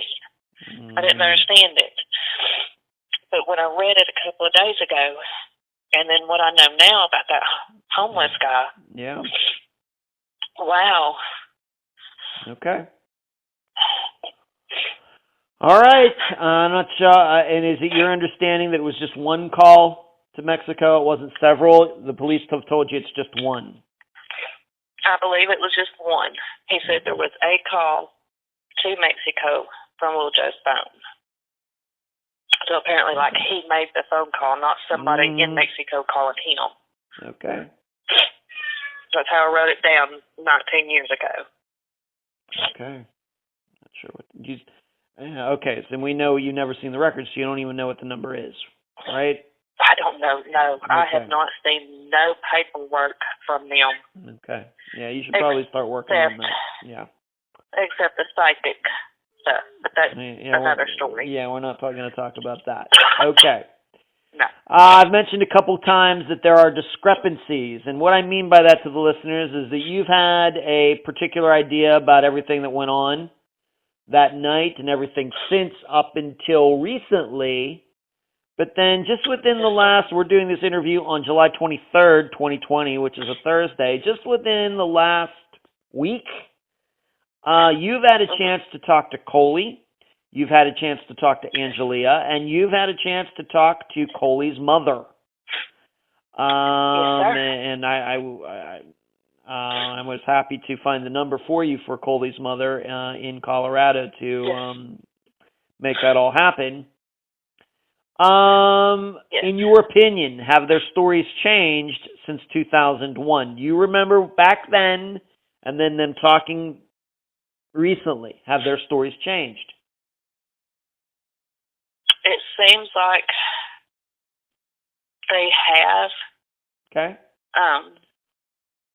Let me just ask you a few of these things. Let's just first talk about the call that came in to the house. Remember, early in this conversation, and your understanding for many years is that the call came to the house, but when you talked to Coley's mother, just within the last week, what did she say? She said that the phone call had come in on his phone, not the home phone. Okay. And he had answered it, not her. Mm-hmm. Because that was my main reason was to call on her, was to say, okay, you answered the phone, was it a man or a woman? That's what I was wanting to know. But when she said she didn't answer it, I was like, oh, okay. So, she goes to telling me that, that she was there that evening, and they all had dinner. They all got ready to go to bed. Of course, it was around 11, 12 o'clock, even the kids trying to go to bed. And he got the phone call. All right. And something about she was in her room, which was the middle bedroom, and Jalea was in the front bedroom with the baby. And she heard the front door shut. Oh, and then Coley was in his room sleeping. And she heard the front door shut. And then she had asked, I guess, stepped out in the hallway or whatever, and had asked Angelia or something, who left or what, who just left, and she said, Little Joe. And that was that. That's all she knows, and that's all she can give. That she was there 2 days after. She said Coley and Angelia and they went up to Dallas. Mm-hmm. And that she had stayed 2 days later, and then she left to go to Colorado. Which to me, that don't make sense. So if your mother's going to be there for 2 days, which would have been, the Friday, Saturday, maybe even Sunday, maybe she left. I'm not quite sure, but she said 2 days after they left, she left. So why didn't she watch, stay there and watch the dogs? I am inclined to agree with you. I'm inclined to agree. I think it makes a lot of sense. But the main point is, for all these years, you've believed that the call came into the home phone, which of course we discussed. Right. And then when you talked to her recently, now she's saying that the phone came into Joe's actual cell phone. Yes, sir. All right, which makes it even more puzzling that he would get a call on his cell phone and then wouldn't take his cell phone when he left. Right. Okay. All right. Exactly. Okay, the next thing. We had talked about earlier in this conversation that Angelia said that she was on the porch and said she saw Joe walk down the street. However, the mother said something, once again, this is Coley's mother. She said something different. What did she say? Coley's mother had said that Angelia was in the front room with the baby when she heard the front door shut. All right. That's what Coley's mother said. Okay. Now, but you also got to speak to, we'll talk to your conversation with Coley here in a moment. He actually was the one you spoke to first. Actually, you spoke to Coley, yes, then Angelia, then the mother, and I guess we're doing this in reverse order. But you got to speak to Angelia, and what did she say about, did her story now go along with what you've known all this time? What did she say? Well, she said that, I believe it was, she was still outside on the porch. Mm-hmm. She still claims to be outside on the porch, smoking her cigarette before she goes to bed. Okay. And that little Joe had gotten dressed, because before he was in his clothes to go to bed. He was in his night clothes. Yeah. He ended up getting dressed, and then he went out there on the front porch where she was, on that side part where they smoked. And he went around there and told her, lock up when you go in. I'll just catch up with y'all in the morning. Mm-hmm. And then walked off and seen him walking towards town. Okay. So, in your opinion, would you say that her story is consistent of what you understood all these years?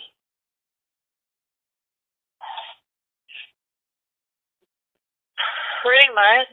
Okay. I mean, she still says that she was sitting out there on the front porch.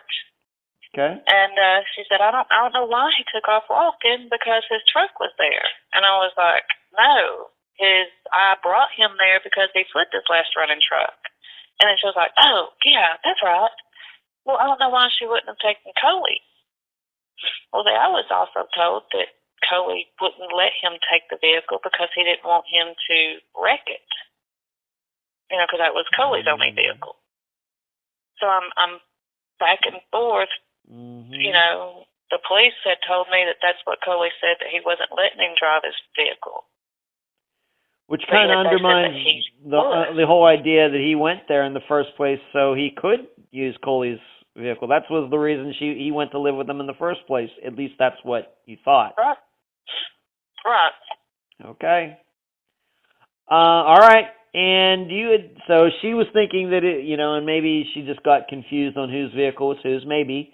But the thing that caught my ear in what you, in your conversation, once again, I was not a party to this conversation, but what you told me about the conversation is that pretty much her story is consistent, but then she also told you that her impression was that he was just going down to the market, like down to the corner. Yeah. Right? Yeah, she said, I thought maybe he was just going to go down to that gas station and get a pack of cigarettes or something.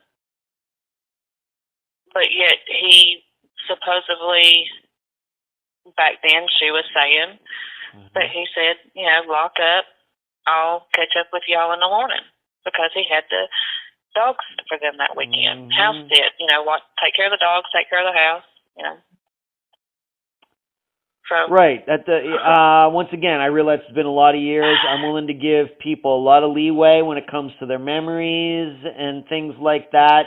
We know that our memories can play tricks on us, things that we think happened didn't, and then of course we forget all sorts of things about our lives, unfortunately. But that is something that's interesting. That's in a conversation now, she would say, "Well, he was walking down the street and he was telling me to lock up." But then in the next breath, she's saying, "Well, I just thought he was going down to the corner." Well, that would leave the impression that he was going to come right back. Right. Okay. All right. So I'm torn. I can understand that. And once again, there's Angelia talking about his truck, but I thinking that his truck's out there, but maybe she was just thinking of Coley's truck or something. Okay.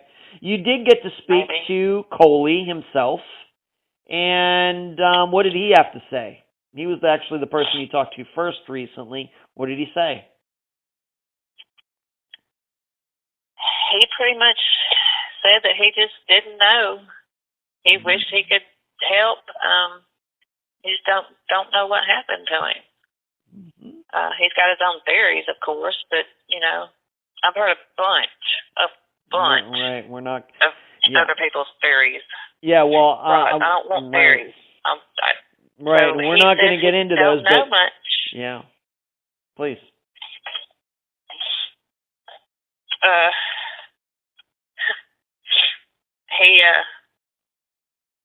Let's see. He kept telling me, of course, he was in bed that night. He was asleep because he had to go to work the next morning. I did not correct him on that because of the fact that, no, you were not supposed to be going to work. You were supposed to be, you and your family, getting ready to go to Dallas, for the weekend. So it was not, going to get up at 5 o'clock in the morning and go to work like he said. So that kindly, getting off the phone, that kindly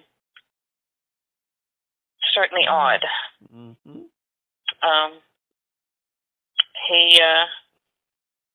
I hate to say it, I really do, but he is still on that stuff. Okay. I don't know if maybe he just his memory is so messed up. I don't know. Or that I don't know. Okay. Let me ask you this. But he's still on that stuff. So we don't want to get into any rumors of that other people are creating. We don't do that here. Okay, we don't do that. But It is always at least interesting to me, and I think to at least some of the listeners, when we have people who are seeing a missing person for the last time. Of course, I think there are going to be a lot of different theories about what happened. What happened here. But being that you said that Coley said he had his own theories, did he voice any of his own theories to you? It could have been. Well, that's what I'm asking. I mean, maybe the listeners. Maybe I need to be a little more explicit with this. Yes. I think a lot of people are going to come away from this interview. You're just telling everybody what you know. I think they're going to be at least a little suspicious of Coley, Angelia, and the mother, being that people always get suspicious when people say, yeah, the person just walked off, but then that person isn't seen again. Walks down the street, no cars pass Joe, etc. That doesn't mean they did anything to him, but we'd certainly like some corroboration for that, and we just don't have any.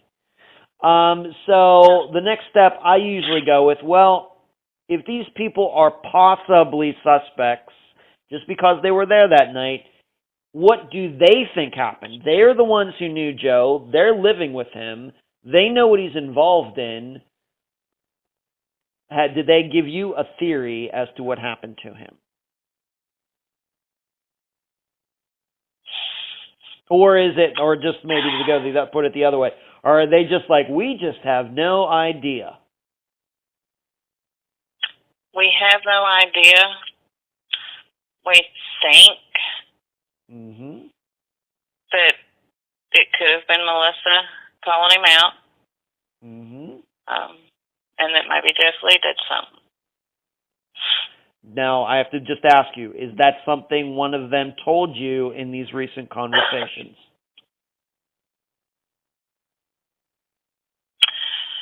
No, not in the recent conversations. Okay. The recent conversations was they have suspicious theories about the Chad dude. Okay. So so then are you saying at some point in the distant past, they or one of them talked about Melissa and her new guy, but then more recently, once again, these conversations within the last week, they talked about Chad? Right. All right. So what you're saying is between then and now, their opinions or theories have changed. Right. Okay. All right. They at least offered something. Okay. All right. So we got these discrepancies. Could be dismissed as people just misremembering things. Just not sure about that. It'll certainly be up to the listeners to decide what they think. The problem, I think, with all of this is there's just not a lot of corroboration. When people walk out the door into a place, I realize, once again, it's not Las Vegas, but if he's going to be walking down to the corner, or even if he did walk to Melissa's, which you said is at least 2 miles, nobody ever came forward to say, yeah, I saw a guy walking that night. Plus, he left his wallet, he left his cell phone. He allegedly told Angelia that he wouldn't be back that night, so lock it up. But on the other hand, her impression was he was just going down to the corner. It's hard to connect the dots on all of these things and have a coherent picture, I guess is what I'm saying. Okay. But supposedly the pistol is still missing. That's still, saying, he took the pistol. It's missing. Mm-hmm. I even had went and filed a stolen gun report. Good. I don't know how in the world I was able to do that, but one of the detectives that had asked for me to come up there and do that. Well, that was good. And that's something else I just, popping up in my journal. Smart. I was like, oh, that's right. I forgot about doing that. Yeah, that was smart. I like it. Okay. And still, that gun has never been recovered. Of course, guns have serial numbers. Never popped up. Never popped up. I don't know where it's at. Do you know what kind of gun it is? I don't know off the top of my head, to be honest. Okay. It was one of his pistols. We grew up around pistols. Daddy kept us, safety oriented as far as guns and everything, and he had the guns locked up, and we were to never go in his bedroom unless we were with our parents, But yeah. Okay. We grew up around them, so it's not uncommon, Right. Okay. Now, I found out the first time that we talked that you actually knew the Norwood family. Of course, Kimberly Norwood's disappearance is one we covered back in 2018. Kimberly's mother, Janice, was on the program, and unfortunately she passed away very recently, very, very recently, I think within the last month. Or maybe the past couple of weeks. 6 weeks. Yeah. And me and her got really, really close. Yeah, and you knew her very well. Let's just talk a little bit about that. I know she's very close to your heart. How did you two first meet? Of course, Kimberly has been missing for even longer than Joe has. How did you two become acquainted? How did you two meet? Well, a couple of years back, she had a little balloon release deal here in town, and I wanted to make sure I went to it. I wanted to go out there, and I wanted to release the balloon that had a picture. It was Kimberly's picture and everything, and her information saying that she's missing. So went out there and did the balloon launch with them, and I stood back, and because there was also a channel, I forget what channel, 12, or I don't remember what channel, it was a news channel there, and another reporter doing this. And so I backed off, I was letting her do that, and then I went up to her and I told her, my name's Jolene Oney, and I remember, Kimberly going missing back when I was a little girl, because my parents had warned us, hey, this little girl went missing because she was walking down her road. And so y'all don't go nowhere by yourselves. Always stay together. It was more or less like a warning for us, me and little Joe growing up, about Kim being missing. And then, of course, all them years later, she still ain't been found, Right. And Lord have mercy, I'm in this nightmare too. I have a brother missing, so I wanted to connect with her and, see if maybe, if we could just help each other. Maybe she had ideas or I had ideas or connections or whatever, so that we could both find little Joe and Kim, and bring them home. So from that day on, me and her, we just kind of got closer and closer. Right. And then, of course, did you know that she was sick? Did you know that she was in the hospital, or what? I didn't know. I knew that she was having trouble eating, because the last time that I was with her, I'd come out there to her house. I've been out there a couple of times. Whenever Mr. Bobby had passed away, bless her heart, she had left her keys. She couldn't drive herself home that night, so I had taken her home. And then the next morning, somebody else brought her. And anyway, the last time I had seen her, I was out there with her, helping her with her plant, because that's something Mr. Bobby did. And I was with her for like 6 hours, just out there, tending to her plants, and we'd stop and go up on the porch and cool off and babble about, either Kim or little Joe or whatever. We're trying to figure out what we're going to do, and we were going to start our own little missing loved ones club, We had recently gotten in touch with Miss Michelle, Brandy Wells's aunt. Yep, I know Michelle. And we were, we were going to all connect together. And when this stupid coronavirus was over, we were going to go and meet up with her and Tyler, Miss Michelle, and it just wasn't able to do that. God had other plans for Miss Janice. Right. Right, and as maybe a lot of the listeners already know, Janice's husband, Kim's father, he died last year. About a year ago? Sir. So about a year? Exactly, yesterday. Exactly, because yesterday. Pam, I had texted Pam, and I wanted to touch base with her because I knew that it was a rough day for her. And because I still talk with Pam, the other daughter. Yes. And it was rough for her, I know. And it was yesterday, Mr. Bobby. Okay.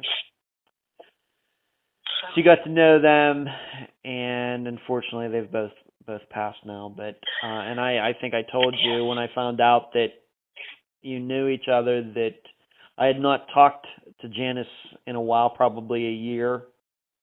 And of course I regret not being able to keep better in touch with her, because I did get along with her. I remember her talking about you a few times. Is that right? Well, I hope it was nothing but nice things. I hope. Of course. Okay. All right. Like, you need to get in touch with Mr. Ed. And, get your story out too. So I was like, okay. Okay. Yeah, I liked. I can still hear her voice, even though I've not talked to her in a long time. I know I could pick just her voice, out of a crowd for sure, Yes. And I think the most popular idea with Kim's disappearance is that guy that was associated with the family had worked on their farm or whatever it was might have picked Kim up. I think that's the most popular prevailing theory all these years later. But until these things get solved, you just never know. Right. I guess then that where you live is close to Hallsville. Is it all in that same area? Yes, sir. It took me roughly 30 minutes from my house to Miss Janice's. Okay. So yes, Miss Janice does live out in the boonies. Right. Okay. All right. So you, I guess, at least maybe for at least a few years here, you had some bonding with at least another family who's going through the same thing, and they've been, of course, yes. They had been going through it. Kim disappeared. I was just checking here for a moment just to make sure I was right. 1989. So even 12 years longer. So yes. Bonding with them and trying to work together and all of that. Of course, you are the guest for this. How has your brother, who you call Junior, I guess, how has he handled this over the last 19 years?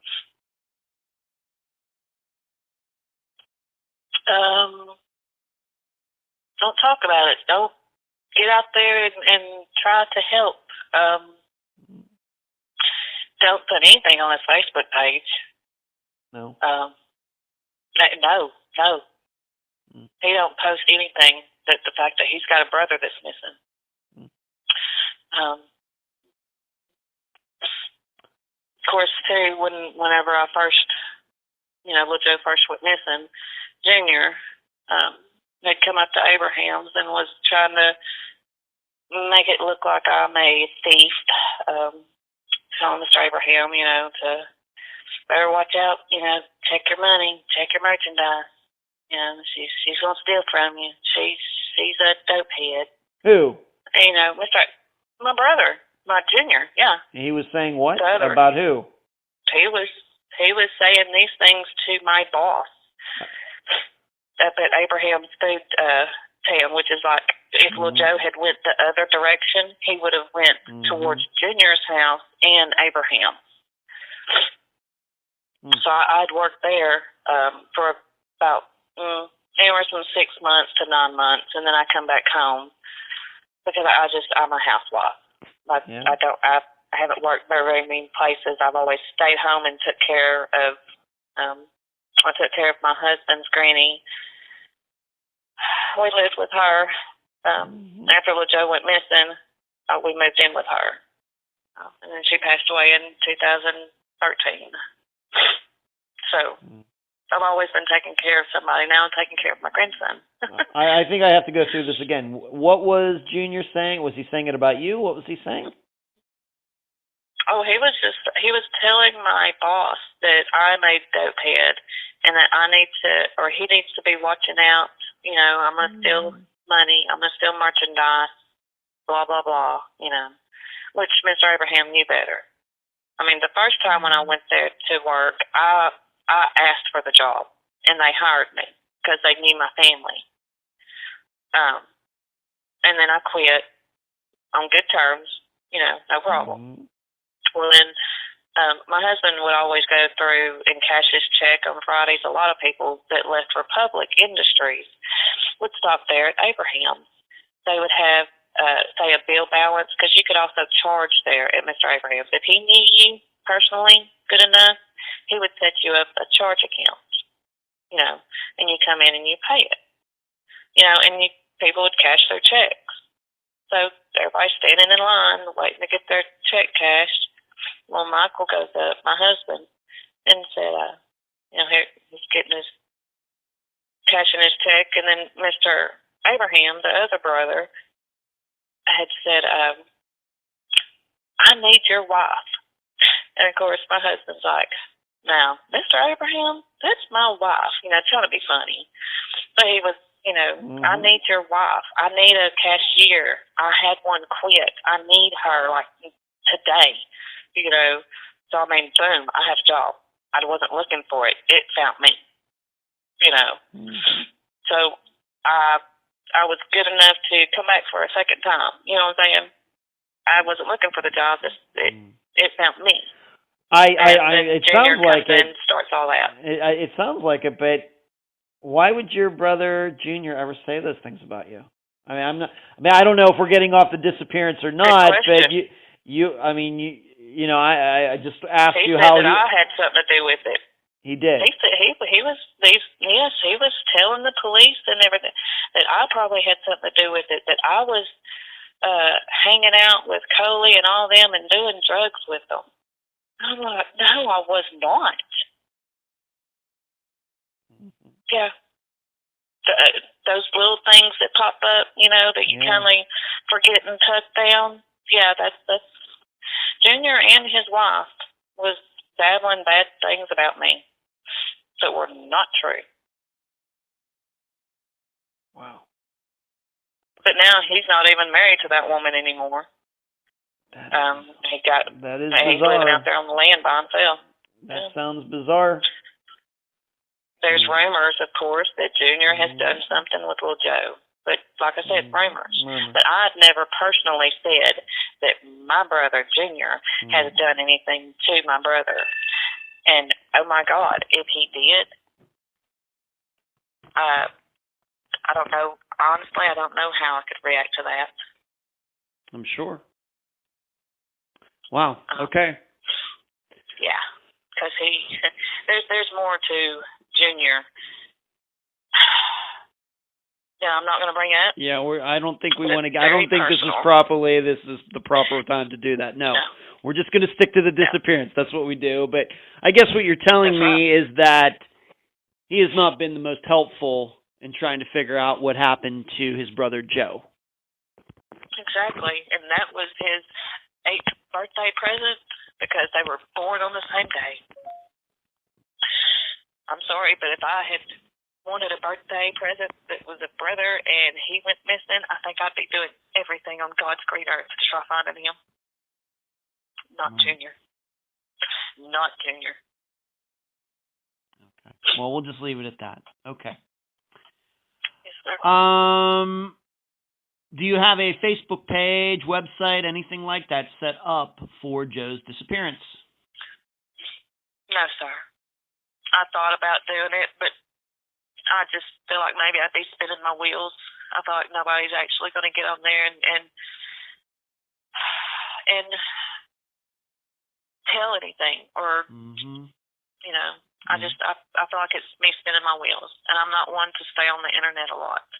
Okay. I have better things to do with my life, like taking care of other babies. Okay. Well, I will suggest to you, of course I can't make you do anything, but my suggestion is that a Facebook page for Joe should probably be started. It would certainly exponentially raise the profile of his disappearance. If people go on there, and I think that you should consider it. And of course, if you are not a social media person, there are certainly many people in Unfound's audience that could help you with that. Okay, and you wouldn't necessarily have to manage it. I know that some of Unfound's listeners have helped others. To manage it. I want to be hands-on when it comes to Okay, well, then maybe that could be worked out. But I know that the listeners have helped other people who've been on the program who don't have Facebook pages set up. At least get something up there, get some people signed, that are liking it, that are, sharing it. I'm a big believer in that. So I think that you should have a presence there, and then that's something maybe that we can talk about off there. And then, of course, people are hearing us talk about this right now. The recording, maybe some people will step up to help you out. I'm expecting that'd be awesome. All right, that probably will happen. So I'm going to make that suggestion to you. Okay, I'll definitely look into try to get that done. Okay. And if somebody can give me some tips, I don't know if my best friend could help me. She's more computer savvy than me.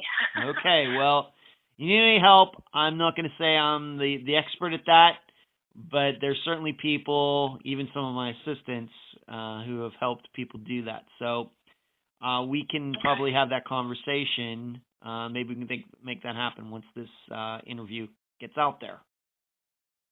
Sounds good. Okay. Jolene, any final statements? Anything you want to say before we complete this interview?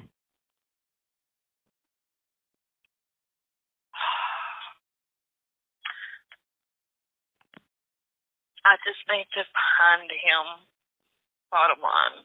I don't know who would be able to come forward, if anybody would come forward.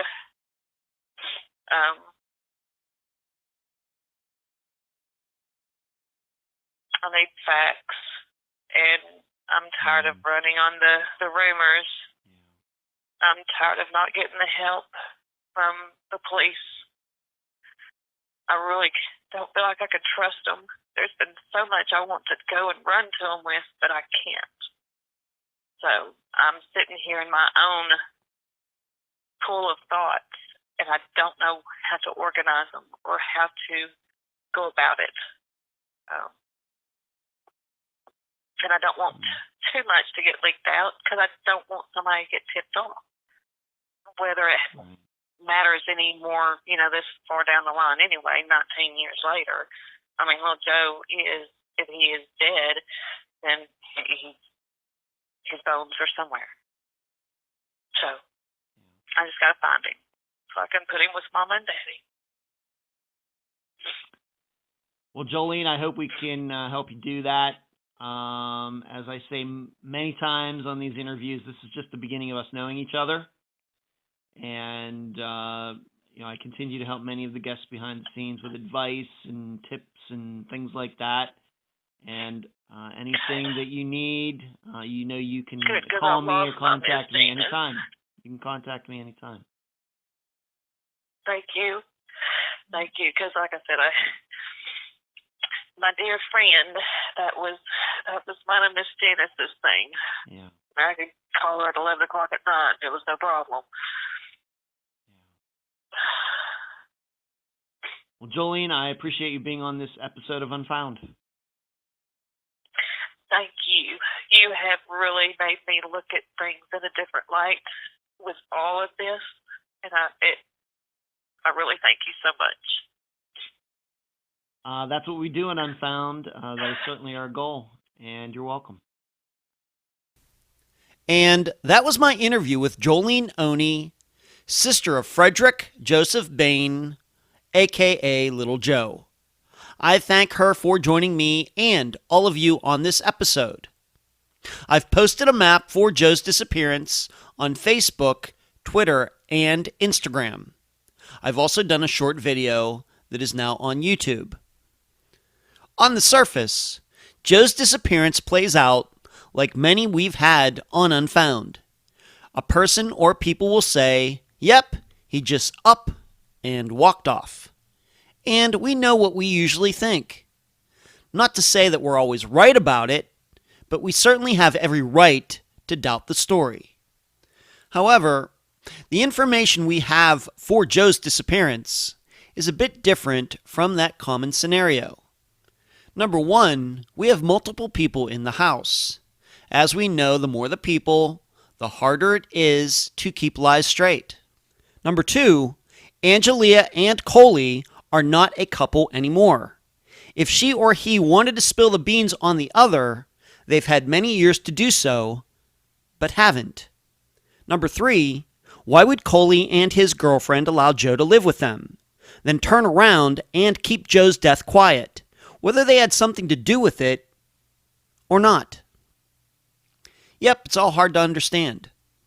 The problem, as Jolene found out within the last 2 weeks, the stories the three of them told back in 2001 don't match up with what they say now.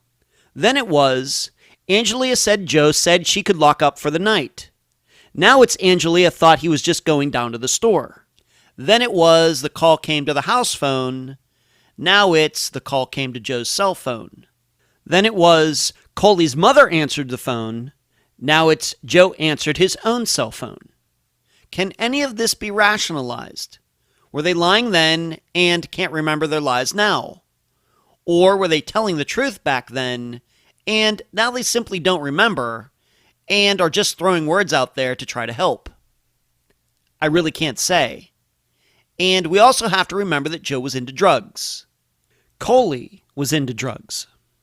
So I'm going to take for granted that Angelia might have been involved in that at the time as well. For the record, I have no proof of that. It simply makes sense. So her memory could be very clouded from that time, even if she is sober today and has been for several years. What I think I'm saying is, for now, as great as it was that Jolene got to talk to those three, I'm not sure Jolene has any more answers than she did before.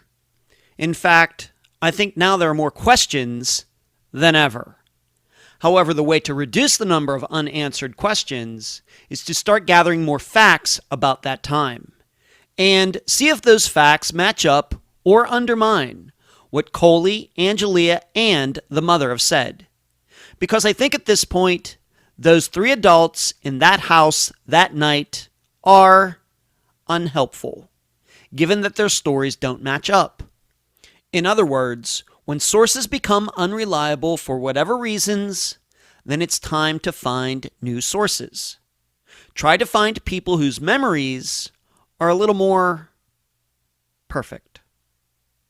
I'll leave the theorizing up to you. And that's the program. If you found it informative, please go to the app that you use to listen to Unfound and give this podcast a nice review. I thank you for listening. I'm Ed Densel, and you've been listening to Unfound.